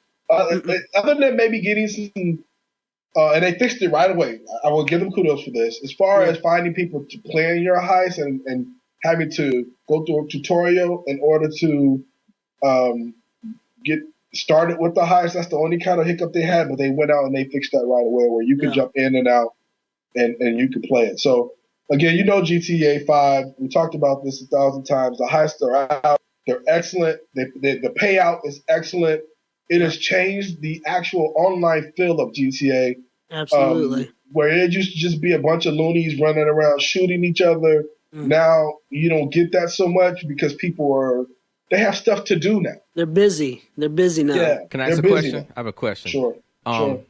Say he like for whatever Wait, reason, we're still talking GTA. I thought you didn't want to talk about GTA. If I got online and you guys weren't online that day, and I still wanted to do a heist, start a heist, do I have to wait on other people? No, you would be the host of that heist, and then yes, because they're 4-person missions, you would need 3 other people to do it, or you can't do it. Okay, gotcha. Yeah. So, but what's really cool is they actually came out with an update a couple of weeks ago. They did a lot of fixes, of course, but one of their biggest things they did was limit the GTA heist to where you're waiting forever and you're spamming out a heist invite every 2 seconds. They got it to where you set it up. If you open it up, it'll bring people and get people in there. They got it set up to where now it's not just people on your server. It's actually people who want to do the same heist you're doing or who want to join your heist. Right. So it's super fast now. It's not before we had 3 people and we're spamming for 30 minutes trying to get a 4th to start it, because you need the first setup mission. You only need 2 people. All the others you need 4, and that's the orientation mission. Right? Yeah, and you cannot do unless you have a full team of 4. You cannot do these heists. It will not let you start it with guys short, and it was a real big. I think that was another little hiccup, but they fixed that and said, you know what? Let's not pull from the same server. Let's pull from multiple servers of people who want to join, this particular guy on his heist. Can I be a traitor? No. I can't come into this and blow the whole heist up. No, because that's not the concept. Because the way it starts is this is a crew that you have handpicked to help you complete this. So there isn't room. What if I ain't got no friends and somebody jump into my heist and they blow it up? Well, that's the thing, is they're wasting their time too, because if you're doing, say, a particular mission on getting a car for this heist, right, and they keep dying or they don't want to do anything, it's just wasting their time. It's not. They're not going to get money for it. They're not going to get experience for it, and all they're doing is sitting there. And I know people like to troll. But I think on GTA, they'd rather troll out shooting people randoms in roam mode versus actually getting into a mission environment and setting. I've never ran into it with as many somebody that waits till the end of the heist and try and kill everybody else and get money themselves. Because that's not how it works. What you got to if somebody died, the heist is over or something like that. Yeah, they don't complete their portion of it. It's done. In fact, the last time I played the heist, I jumped in with some randoms and of course, I was nailing my part, man, and this one person could not do their part, dude. And after the third try, I bounced out. I'm like, you guys are terrible. And that's your option, and you get money. Every time you fail, you get money. It's not a lot of money, but you didn't waste your time, you know what I mean, where you just didn't get anything. They even give you like a little paycheck. Yeah, they give you a little something just for spending, 30 minutes on a mission and you failed it. They're still going to help you out. They're still going to give you the cash. And that's good. Again, like I said, you're not wasting your time, but, you're going to play, when you play with randoms, you get randoms. Yeah, you get what you get. And I know what you meant by in real life, hey, backstab everybody, take all the money, but you have to complete the heist in order to get your cut. You got to complete the mission. So there's that's not really an option at that point.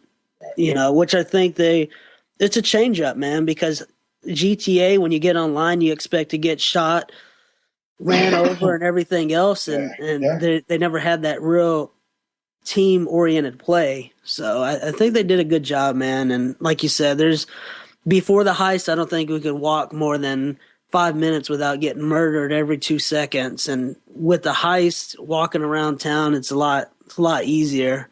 People got a lot more. They're just busy now. They're just not going around hunting people. To do, yeah. You got stuff to do. At first, it was about looking for cars and hooking up those cars. And after you've owned every car twice and sold it, what do I do now?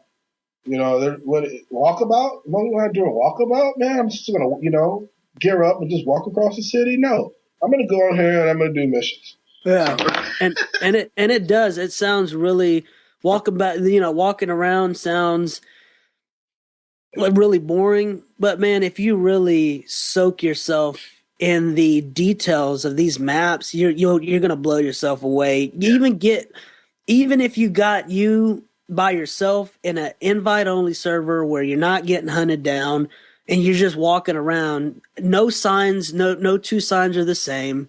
No two roads are articulated the same. Everything, impressions to shadowing to light, all these elements that they actually put into this game is remarkable. Is one of the most, I think, for what it is, it's a very beautiful game for how open it is and how big that map is and all the detail that they put into it. Yeah, I'm gonna look up that 4K you guys were talking about, because if PlayStation 4's version is as beautiful as it is and as detailed, I'm talking about various cracks in the pavement, random pavement. Yeah, I mean, just that type of detail. I just can imagine what it's going to be like on the computer. So, the next big game coming out this Tuesday is Mortal Kombat X. Oh, I know people are waiting on this, man. I know people are waiting on this game, and I started a little bit of IGN dropped the first 25 minutes of the storyline. They nailed it, man. I watched 15 minutes of it, and it's just the last Mortal Kombat was good. Yeah, but the storyline was terrible, and the storylines have always been bad. But I wasn't gonna buy this game, Jay, because I said, the storyline is terrible. They're gonna make me play with characters I don't want to play with, and I was, I was ready to say, nah, I'm gonna get it. I want to get it now. And I've only watched 15 minutes of just the single player line. It's so beautiful. Did you ever play any of the DC games? Yeah, I own the DC game. Oh, that's right. Yeah. Injustice was okay, but the DC versus Mortal Kombat was real good. Right. So Mortal Kombat, you know about it. You know what they do. Check it out. It's coming out Tuesday. 21st, Shovel Knight is coming out. The 28th, State of Decay. That's an Xbox exclusive. The 5th of May, Wolfenstein, The Old Blood. I know people love these games. I don't know much about the Wolfenstein games. The last Wolfenstein game was really good. Okay, you played that one as well? Yeah, I beat it all the way through. Okay. Final Fantasy X and X2 HD Remaster. That's For what system? Is that for the PS4? PS4, PSN, yes. Wow, okay. I know they released it for last gen. I didn't know they were releasing it for the current gen. What's Final Fantasy X? 10. Okay, 10. Oh, Roman numerals. Xavier, extraordinary, excluded. It just totally changes Mortal Kombat for me too. The X behind it, I'm not good with that. I thought it was X-rated. May 19th, The Witcher 3 Wild Hunt.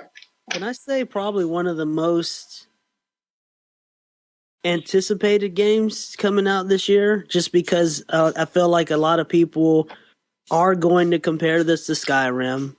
Okay.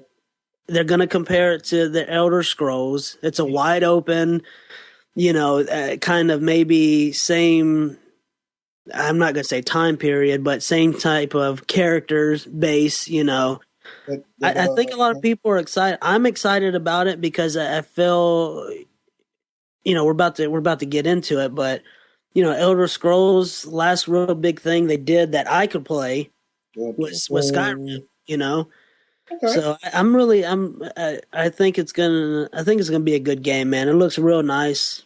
I think they've already pushed it back to this date, if not twice to this date. And I'm ready, man. I'm ready for it's single player, correct? I think it's only a single player. Yeah, I didn't look at that. So a guy like me who is mad that he has to go in another room and play his PlayStation 3 when it's his son's room to play the PlayStation 3.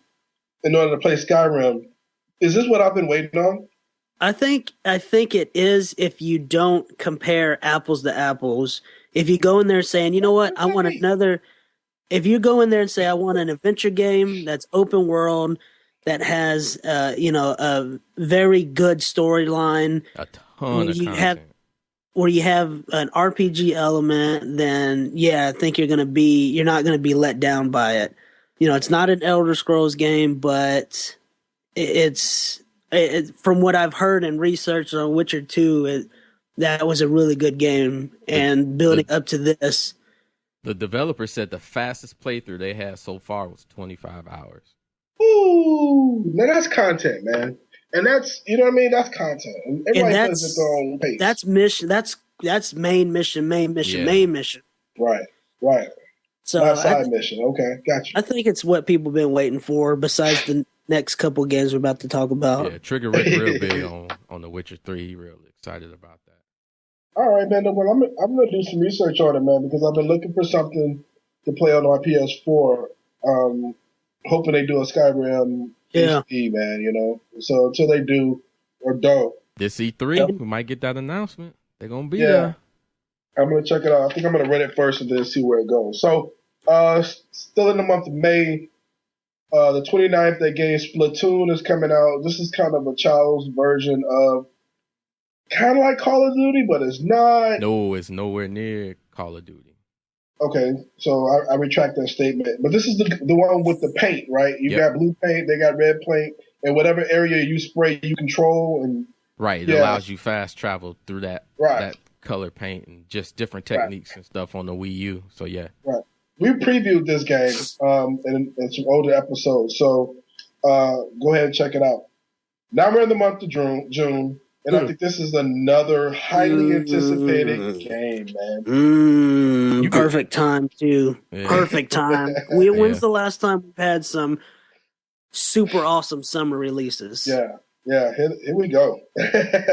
My mouth's watering right now. The Elder Scrolls Online, Tamriel Unlimited, PS4 and the Xbox. Now, this came out already, right? We were talking about that yesterday. Yeah, go ahead, Majelen. I believe it was a month or over a month ago, they took away subscription for the PC, and they said they weren't going to do subscription on the consoles. They got rid of it completely. I think they're still going to have their microtransactions where you have people who, maybe buy weapons or whatnot, but it is not subscription based anymore. They want I think subscription base is burning out, unless you're really a pure PC where you have that World of Warcraft element or other games like that. In. I think a subscription locks you in, and then it mentally stops you from wanting to play something else too, because you feel obligated to go play that game you're paying for. And I think people I think from what I've heard of it, it's done really well on PC, and that was the only hiccup with it. And they said, well, maybe this can hold its own without subscription. We don't have to do that. And that's what I'm really excited about, because I could tell you, even though I'm a huge fan of Elder Scrolls and all the games that they've done, I just couldn't see myself paying a online membership already for PlayStation with the PlayStation Plus on top of paying again for another subscription based game per month. And I'm excited, man, because like you said, a game, Skyrim left you where they said, hey, we're going to go a different direction. We're going to do a pure online game. Let's see how it works. A lot of people I've played with Skyrim and other older Elder Scroll games, they all wanted the same thing. Why can't I play? This map is so big and there's so much to do. Why can't I play with a buddy? Why can't I play co-op? Why can't I play with my friends? Right. And they said, you know what? Let's do that. Instead of creating another pure single player game, let's open up the world and let's let people come in and let people adventure with each other. And I think when that game comes out, man, so if you're an RPG fan, you're going to be on it for a long time. Does this game kill the possibility of a Skyrim remaster? I mean, you don't need it at that point, right? I don't think it don't hold the sequel. I don't think they're gonna have a real sequel coming out. I don't think with Elder Scrolls, they don't seem to really be in the business of they're I'm not gonna say they're better. I'm not gonna pin them against companies that do remaster stuff. I just think that they have a brand and they have a focus and they have a team where once this does successful, they're gonna have a team that continuously keeps this online going, and they're going to develop another Elder Scrolls game, which is going to be another single player type game. I don't think this Elder Scrolls Online is going to be the all around best package, and we're just going to do some remastering. I think they're going to move on to other games. They've always done it. They've done it forever. It's a proven game, so. I'm excited, man. I'm excited. Everybody that we play with seems to be excited about it. So epic in the Elder Scroll universe is what's exciting to me. Ridiculous. Yeah, it's going to be ridiculous.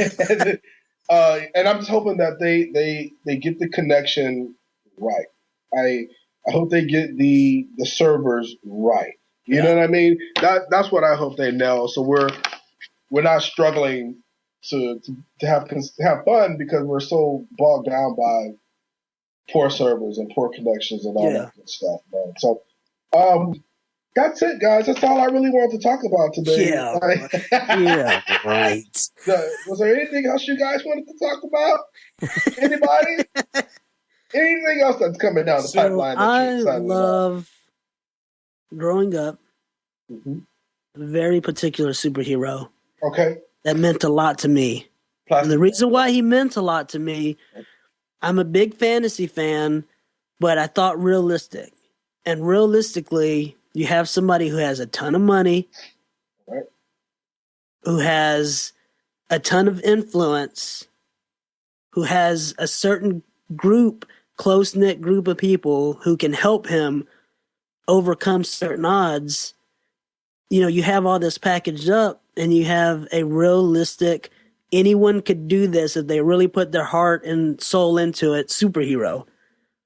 And I give a shout out to my boy Batman. And shout out to this new game that's coming out, which is going to be the last of the Arkham series. Thank you. I like that. Hey, so let's finish the series, man. Come on. That's my intro into this next game, Batman Arkham Knight. And I think they're going out with the bang. I know they're going out with the bang. Yeah, boy. Because the original developers who did it are coming back to do this game. Remember, on Origins, it flipped to a different, I believe it was another, Studio, right? Yeah, Warner Brothers, whatever their studio was. And now they're going back to the original developers for this last game.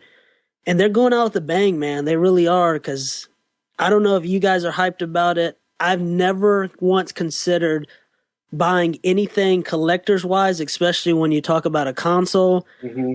But they got this Batman Arkham Knight PlayStation 4 console. It's a limited. Oh, really? It's so sick looking. Really? It looks so good. You haven't seen it? No, I haven't seen it yet, man. I'm gonna have to check it out. Even if someone sold the controller, I'd buy the controller for like $100. So nice. So it's got like a matte silver with a black. The console's a matte silver. It's got a outline of the Batman on there. Oh, it's so sexy looking. But I'm excited because I like the original games, and not one day goes by that I wish they would remaster this for the PS4. Or not only that, I've seriously considered buying these games and playing on the PS3. Like it's that fun of a game for me. The first Arkham Asylum, and then Arkham Origins Island. Was it Island City? Wasn't it? Yeah, I think Arkham City. Was it Arkham City? Asylum was first, City second, Origins third. And then Origins I had no. But we discussed this, Mark. One of my favorite all-time characters growing up in any cartoon period was the Joker from the Batman animated series. Yeah, boy. Yeah. Which not a lot of people know, but Mark Hamill, aka Luke Skywalker, I'm your father. It voices him and does phenomenal. He's the best Joker. Period. Absolutely. Without question, dude. And he was in those games as well, which really drew me to it. Batman, I'm a big fan of, but you say Mark Hamill's doing the Joker, and I'm all down for it. Right.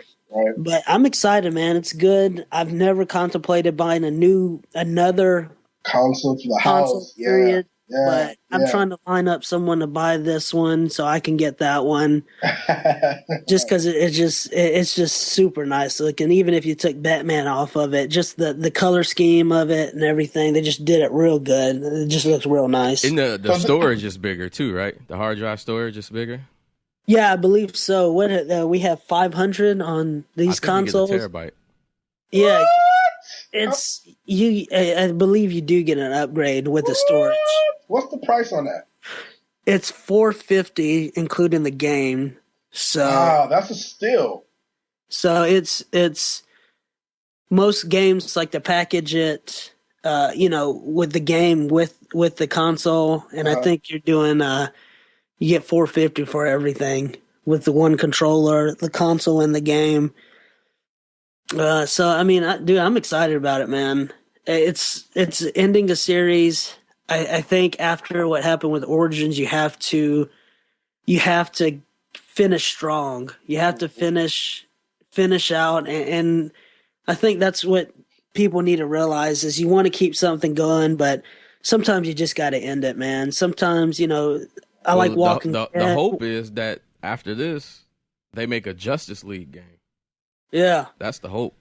And they are moving in that. DC is moving in that, not only that realm, but movie-wise as well. They got Ninja Turtles. Can I get a Ninja Turtles game made by the same? Ooh, could you imagine a Ninja Turtles game? Oh my God, not dude! This Nickelodeon cartoon. Oh my gosh, dog! And you can 4 people can play. Oh my goodness! Oh, dude! I call Michelangelo.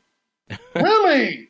Yeah, dude, I love Michelangelo. That's my character. How far we get with that? I think what's exciting too about Batman Arkham is that aren't they adding to the canon of Batman by creating the Arkham Knight? He's not in any of the comic books, no, right? This is his character preview, right? That is and that they're gonna say that's crazy. that alone to me has comic book heads going, dude, I got to play this game. Yeah. Because, Batman has a new enemy. We know all his enemies. Joker, Scarecrow, what's the chick? Catwoman. What's the chick?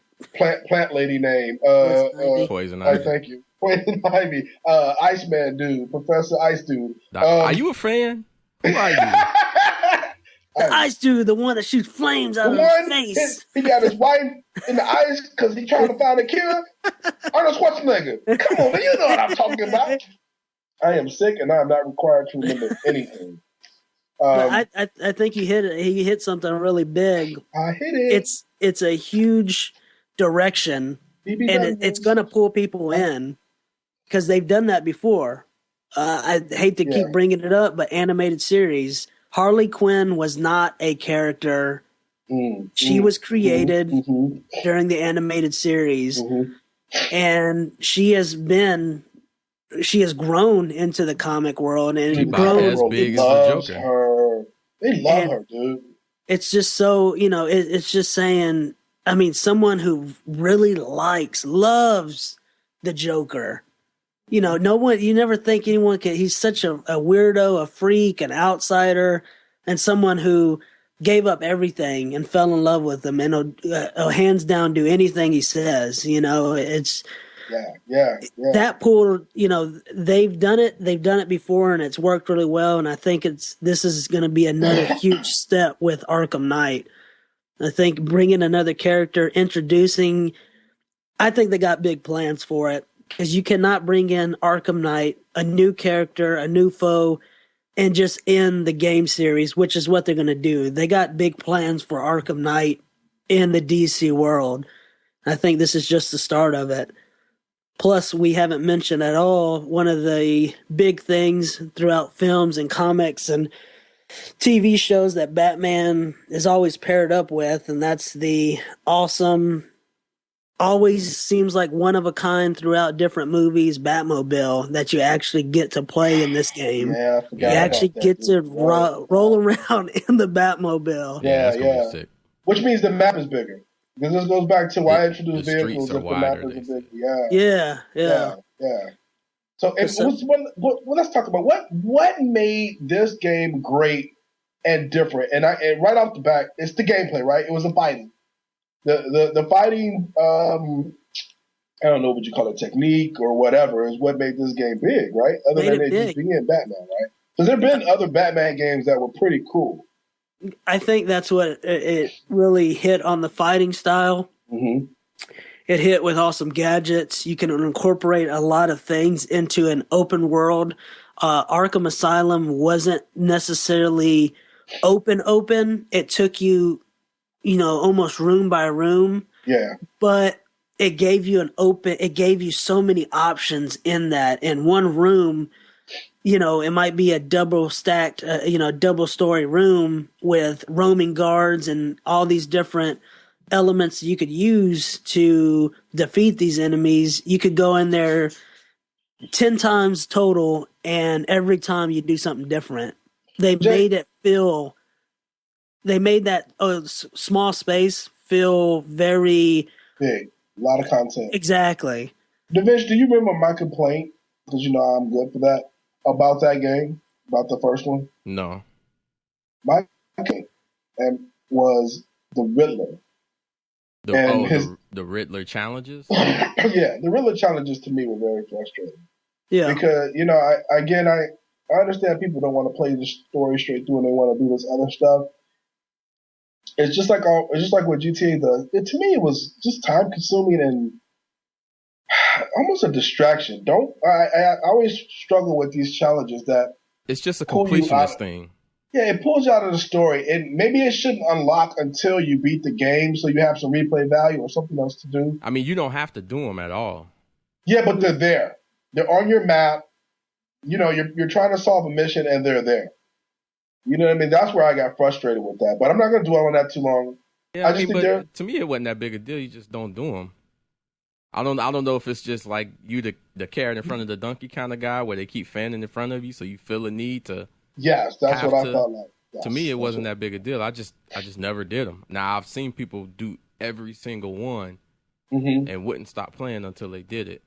Yeah. Right. All right, man. The last game I really want to talk about, or the last two games, Lego Jurassic World is coming out, which is awesome. If you play the Lego games, you know how great they are. We got to do a show. Strictly Lego games. Yeah, I mean, there's some bad Lego games out there. Some BA Lego games out there, man. Yeah, they do. They're nice. Huh? Nick play them all? He played the Star Wars. He loved. I think that's the only ones. He didn't get into any of the other ones, I think. I know the Star Wars ones he played, and then he kind of outgrew that stuff. He sent me playing some of these hardcore games that he wants to play. Did he play the Marvel or any of the Batman? Yes. I bought him the Marvel one. I bought him the Avengers one that came out. Did you get the Batman one? Batman was in that one. I thought, no. Why would Batman be in Marvel? Well, hold on. I know. I corrected myself. No, I don't think he got any of the Batman ones. So, finally, Payday 2, Crimewave Edition. Aren't they late to the party? For me, they're not. For me, they're not. Yeah. Why aren't they late to the party? To me, because I don't think there's really a party. Hardline, I think this is. I think Heist.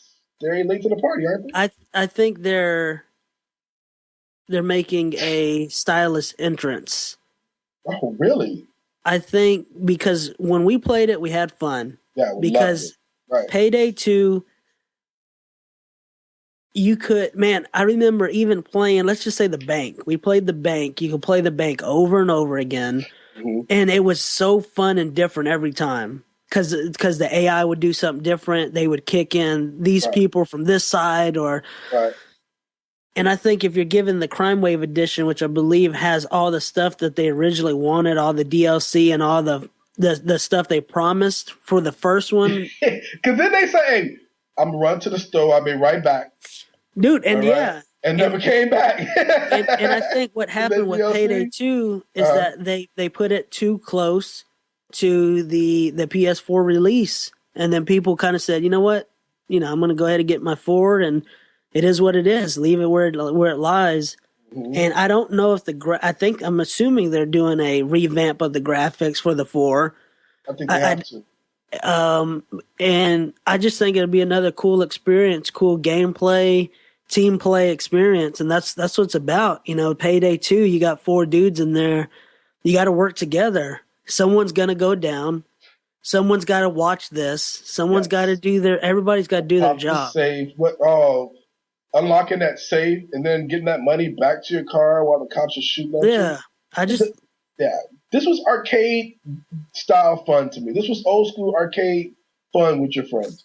You could have went to the arcade, popped some quarters in, with your friends, and you guys are, let's go rob this bank, and it fit in perfectly. Yeah. And I'm dead. Pop in another quarter, dude. You know what I mean? And you just keep going until you can rob this bank. This game would have just took all my money, personally. Yeah. And I think I don't have, I know I don't have a problem buying this game again for the PS4 with everything that comes. Because I know there's someone else is going to do it. And it's just going to be fun. I'm just going to have a blast with it. And it's been long enough since the other one dropped too, right? In order for this to feel. Yeah, this one. There's 3 of them. This is it was 3 of them, right? Because this is Payday 2. Yeah, but this is just the third game, because there were 3 of them. Payday 2, and this is the third one. Yeah, no, this one is, from what I understand, this is the one that we played together. It just has all the stuff that was promised to us that they never came out with, or they gave up on, or they fell asleep. I don't know what happened, to tell you the truth, but that's why I said I don't have a problem buying this game again. Well, it wasn't I remember this game, and I think they promised that you'd be able to customize your hideaway. Yep. They're supposed to give you that. And I think people were asking for that more open world experience as well. And they were like, oh, yeah, we could do that. Yeah. Why not do that? And so that's what we're hoping we'll see in this game. I'm supposing, right? Yeah, we'll see. Only time will tell. But I think they're competing in a very, The Witcher, Elder Scrolls Online, and Arkham Knight. Coming after those, I think Witcher's going to be a blockbuster. I think Arkham Knight's going to be a blockbuster. Elder Scrolls is just, it's an online continuously, I don't want to get left behind type game where you want to continuously keep playing. You don't want to get on your buddies at level 24 and you're 15, Yeah, you know? yeah, that's the And game you got it right. those are those games that push you to always stay up and keep going and keep getting to the game. You don't want to be left behind. And I think it's going to fall. I don't think it's going to be a spectacularly awesome, crazy game. To me, it is for that element of just team play, but it's going to get lost in the sauce with all this other stuff coming up. It's not going to survive other than another game that you just get with a handful of buddies, you know. And the good thing, the smart thing they did too is that I think it was $20 when I bought it. Yeah. Yep. Downloadable for $20. Hey, look, we're not trying to break your pockets here, but here's something different. So is this just a update or a full game? I think it's the game that they promised us from the start. They put out a game and they said, "Hey, this is what's going to come as we start getting it rolling. This is the DLC, if you would, that we're going to drop at no cost to you guys. This is how we're going to upgrade it," and it just never came. That or it came after I already left to the PS4. They dropped some more stuff to it, some different guns and things like that, but it was never fully what they had promised. Yeah, everybody, and so I think that's where people kind of got frustrated. So that's it, gentlemen. That is all the games I wanted to talk about. Anybody got anything they want to rant about? I'm good. I'm good. Majelen, anything you want to rant about? I just want to say a little something real quick. Yeah, and it's just get it out, brother. It's just what we kind of talked about, and I think I'm not gonna say I made a good point with it, but I think one thing that if you're listening to the podcast, you're gonna hear this podcast. One thing that I urge you and beg you as a fan of anything, please, no matter if you're a comic fan and and a show came from a comic book, or you're a book fan and a show or a video game came from the book, sweaty nerd, whatever it is, and you've been a fan of it, don't be that guy or that girl who shuts down a new fan because they weren't a fan when you became a fan. Just because you read books and you've been a fan for 10 years and then a show came out and is drawing more fans in, embrace those new fans. Don't scare them away with, "Oh, I was here first. What are you doing here?" Type bully mentality. Enjoy that new people are coming in and share some knowledge that you didn't have to share with anyone in the first place. I don't like people who are fans of something and then something else comes and draws in a big crowd and now they just want to snuff everyone out. "Oh, well, I was an original fan. I was here for the comic books. You're just here for the game." Doesn't matter. Right. We're here. We're all fans of it now. So no matter how you become a fan, I think those people who are snuffing out other people and bullying other people on that aspect just need to give it a rest, man. Enjoy the fact that the fan base is growing of something that you're clearly a diehard fan of, and just embrace it.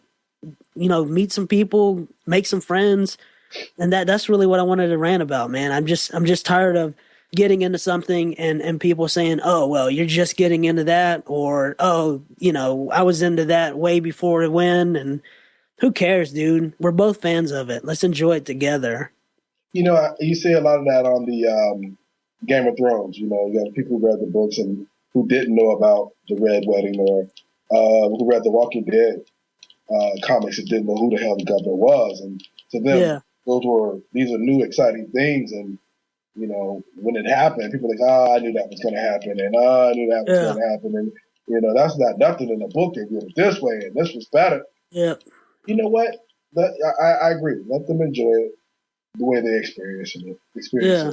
Shouldn't you just be happy to have someone else to talk to you about, Right. Like, enjoy that. Don't be that guy. Don't be that guy in your dark corner of the room and, don't be that guy. Get out there and embrace the people who are new fans, old fans. Everybody's a fan, and everyone needs to understand that. Old fan, new fan, it doesn't matter. Don't we both like the same thing? Right. We're excited about the same thing. Yeah. So, yeah, I agree. Go Star Wars. Go Star Wars. Star Wars. Jay. So are you mad that people they took out the Star Wars? They said, this isn't a part of the original lore no more, all those books that they did? No. It's funny you mentioned that because I was telling Majelen last night as we talked about Star Wars that I don't count the books when we discuss Star Wars. I count the movies. You got to count the TV shows now. Well, yeah, but that's because Wars, you got to count the Rebels. Because we needed to fill in what happened, during that time. We needed to know what happened, what made Anakin such a badass, and why did he turn. I count the TV show. I never counted the comic books after after Darth Vader died. It was over for me. It was over. I never read the books about Luke and Han's kids and what happened next because they were never going to be made into movies. And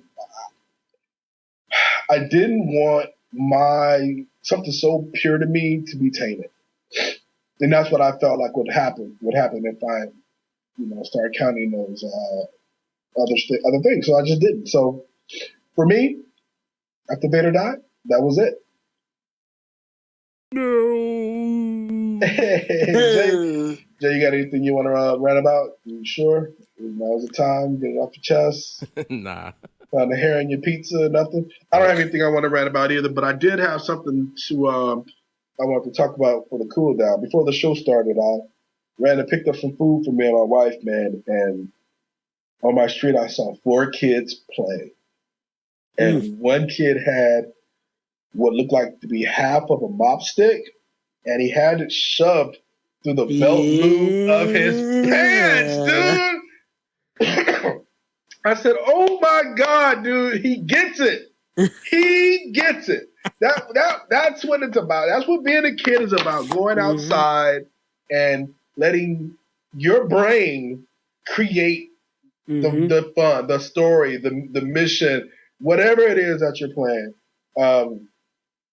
That was awesome to me, man. So I just want to, say, hey, this summer you got kids, take your kids out, man. Get them from in front of the screens, take the controllers out of their hands, and let their imaginations be reborn.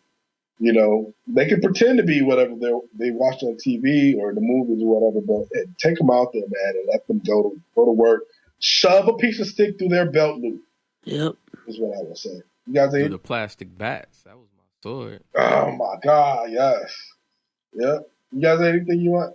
Garbage can, top 4 shit. Yeah, right. No, I think that's a good point, man. This podcast is about gaming, about movies, and it's about an entertainment aspect. But that's one thing that I encourage many parents of kids, teenagers, whatever it is, man. Take a break, get away from the consoles, get away from the TV, go out, man. Get out, get some sunlight. And find some you find some good people out there, especially neighborhoods. Yes. Kids out there, man. Go meet some kids, get them out of the house, and dude, go around with Nerf guns, go around with sticks. Heck yeah. Dude, go get dirty, go get scuffed up. Man. Yeah, go do. Come in crying, telling your mom you didn't mean to poke Johnny's eye out with a stick, and I'm sure both parents. Right. Understand that, hey, man, this is how we grew up, and I think that's what's getting lost. All these different entertainment options and consoles and tablets and kids getting phones. All this is getting lost, man, and you got to get out there and experience that stuff. Be creative, because these people who created all these games that we talk about and you love, and all these movies and all these concepts, were out there pretending to be these characters that they created at one point in time. Created a storyline when they were a kid, not even realizing they did. So get out there, man. That's where it starts. And I think that's a perfect cool down. And just get away from it, man. Just step out in the element. Go camping or something. Get away from it. I couldn't say it any better. Jay, take us home. Hey, make sure y'all watch Daredevil on Netflix. Because I'm gonna tell you right now, the first 2 episodes, I'm starting to feel like you know what? It's true. I don't like Gotham, the TV show.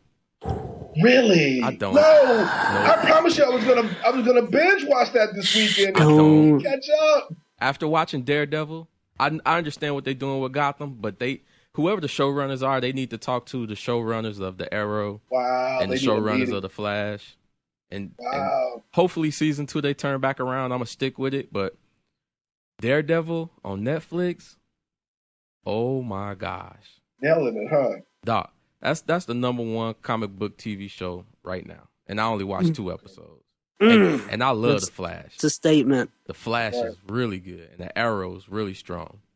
But I think the fact that they know that they only doing 12, 13 episodes, and they just cut all the fat out, and they just progress the story, man, it's so good.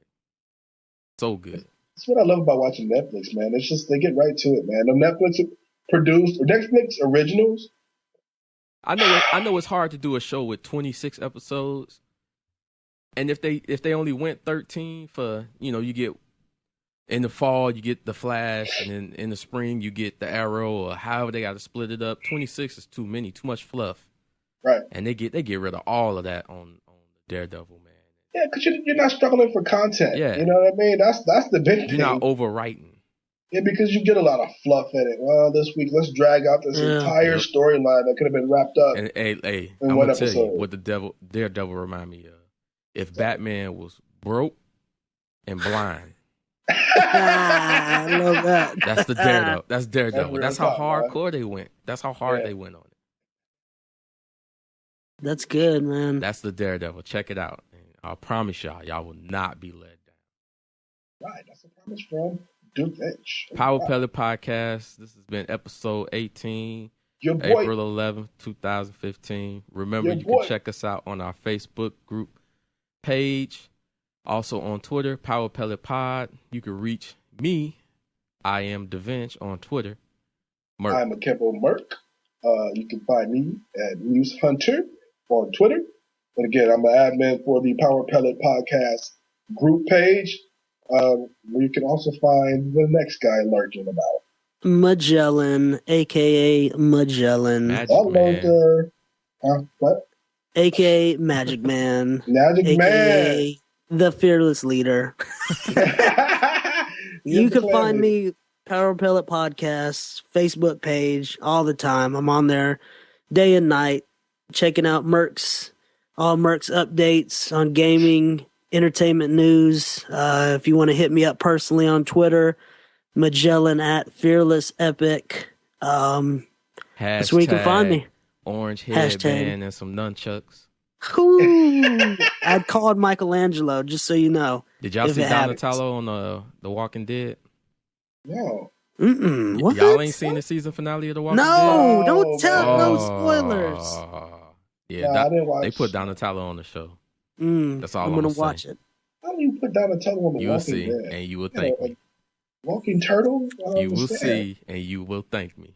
I'm not thanking you until I see it. You'll see. Oh, so Walking Dead is the prequel to Teenage Mutant Ninja Turtles. That makes so much sense now. It like that, dude. I'm like, why? How did a rat train turtles? Because there's no people left. Yeah, that's why he trained turtles. Makes sense. Power Pellet Podcast. We will see y'all next time. Peace.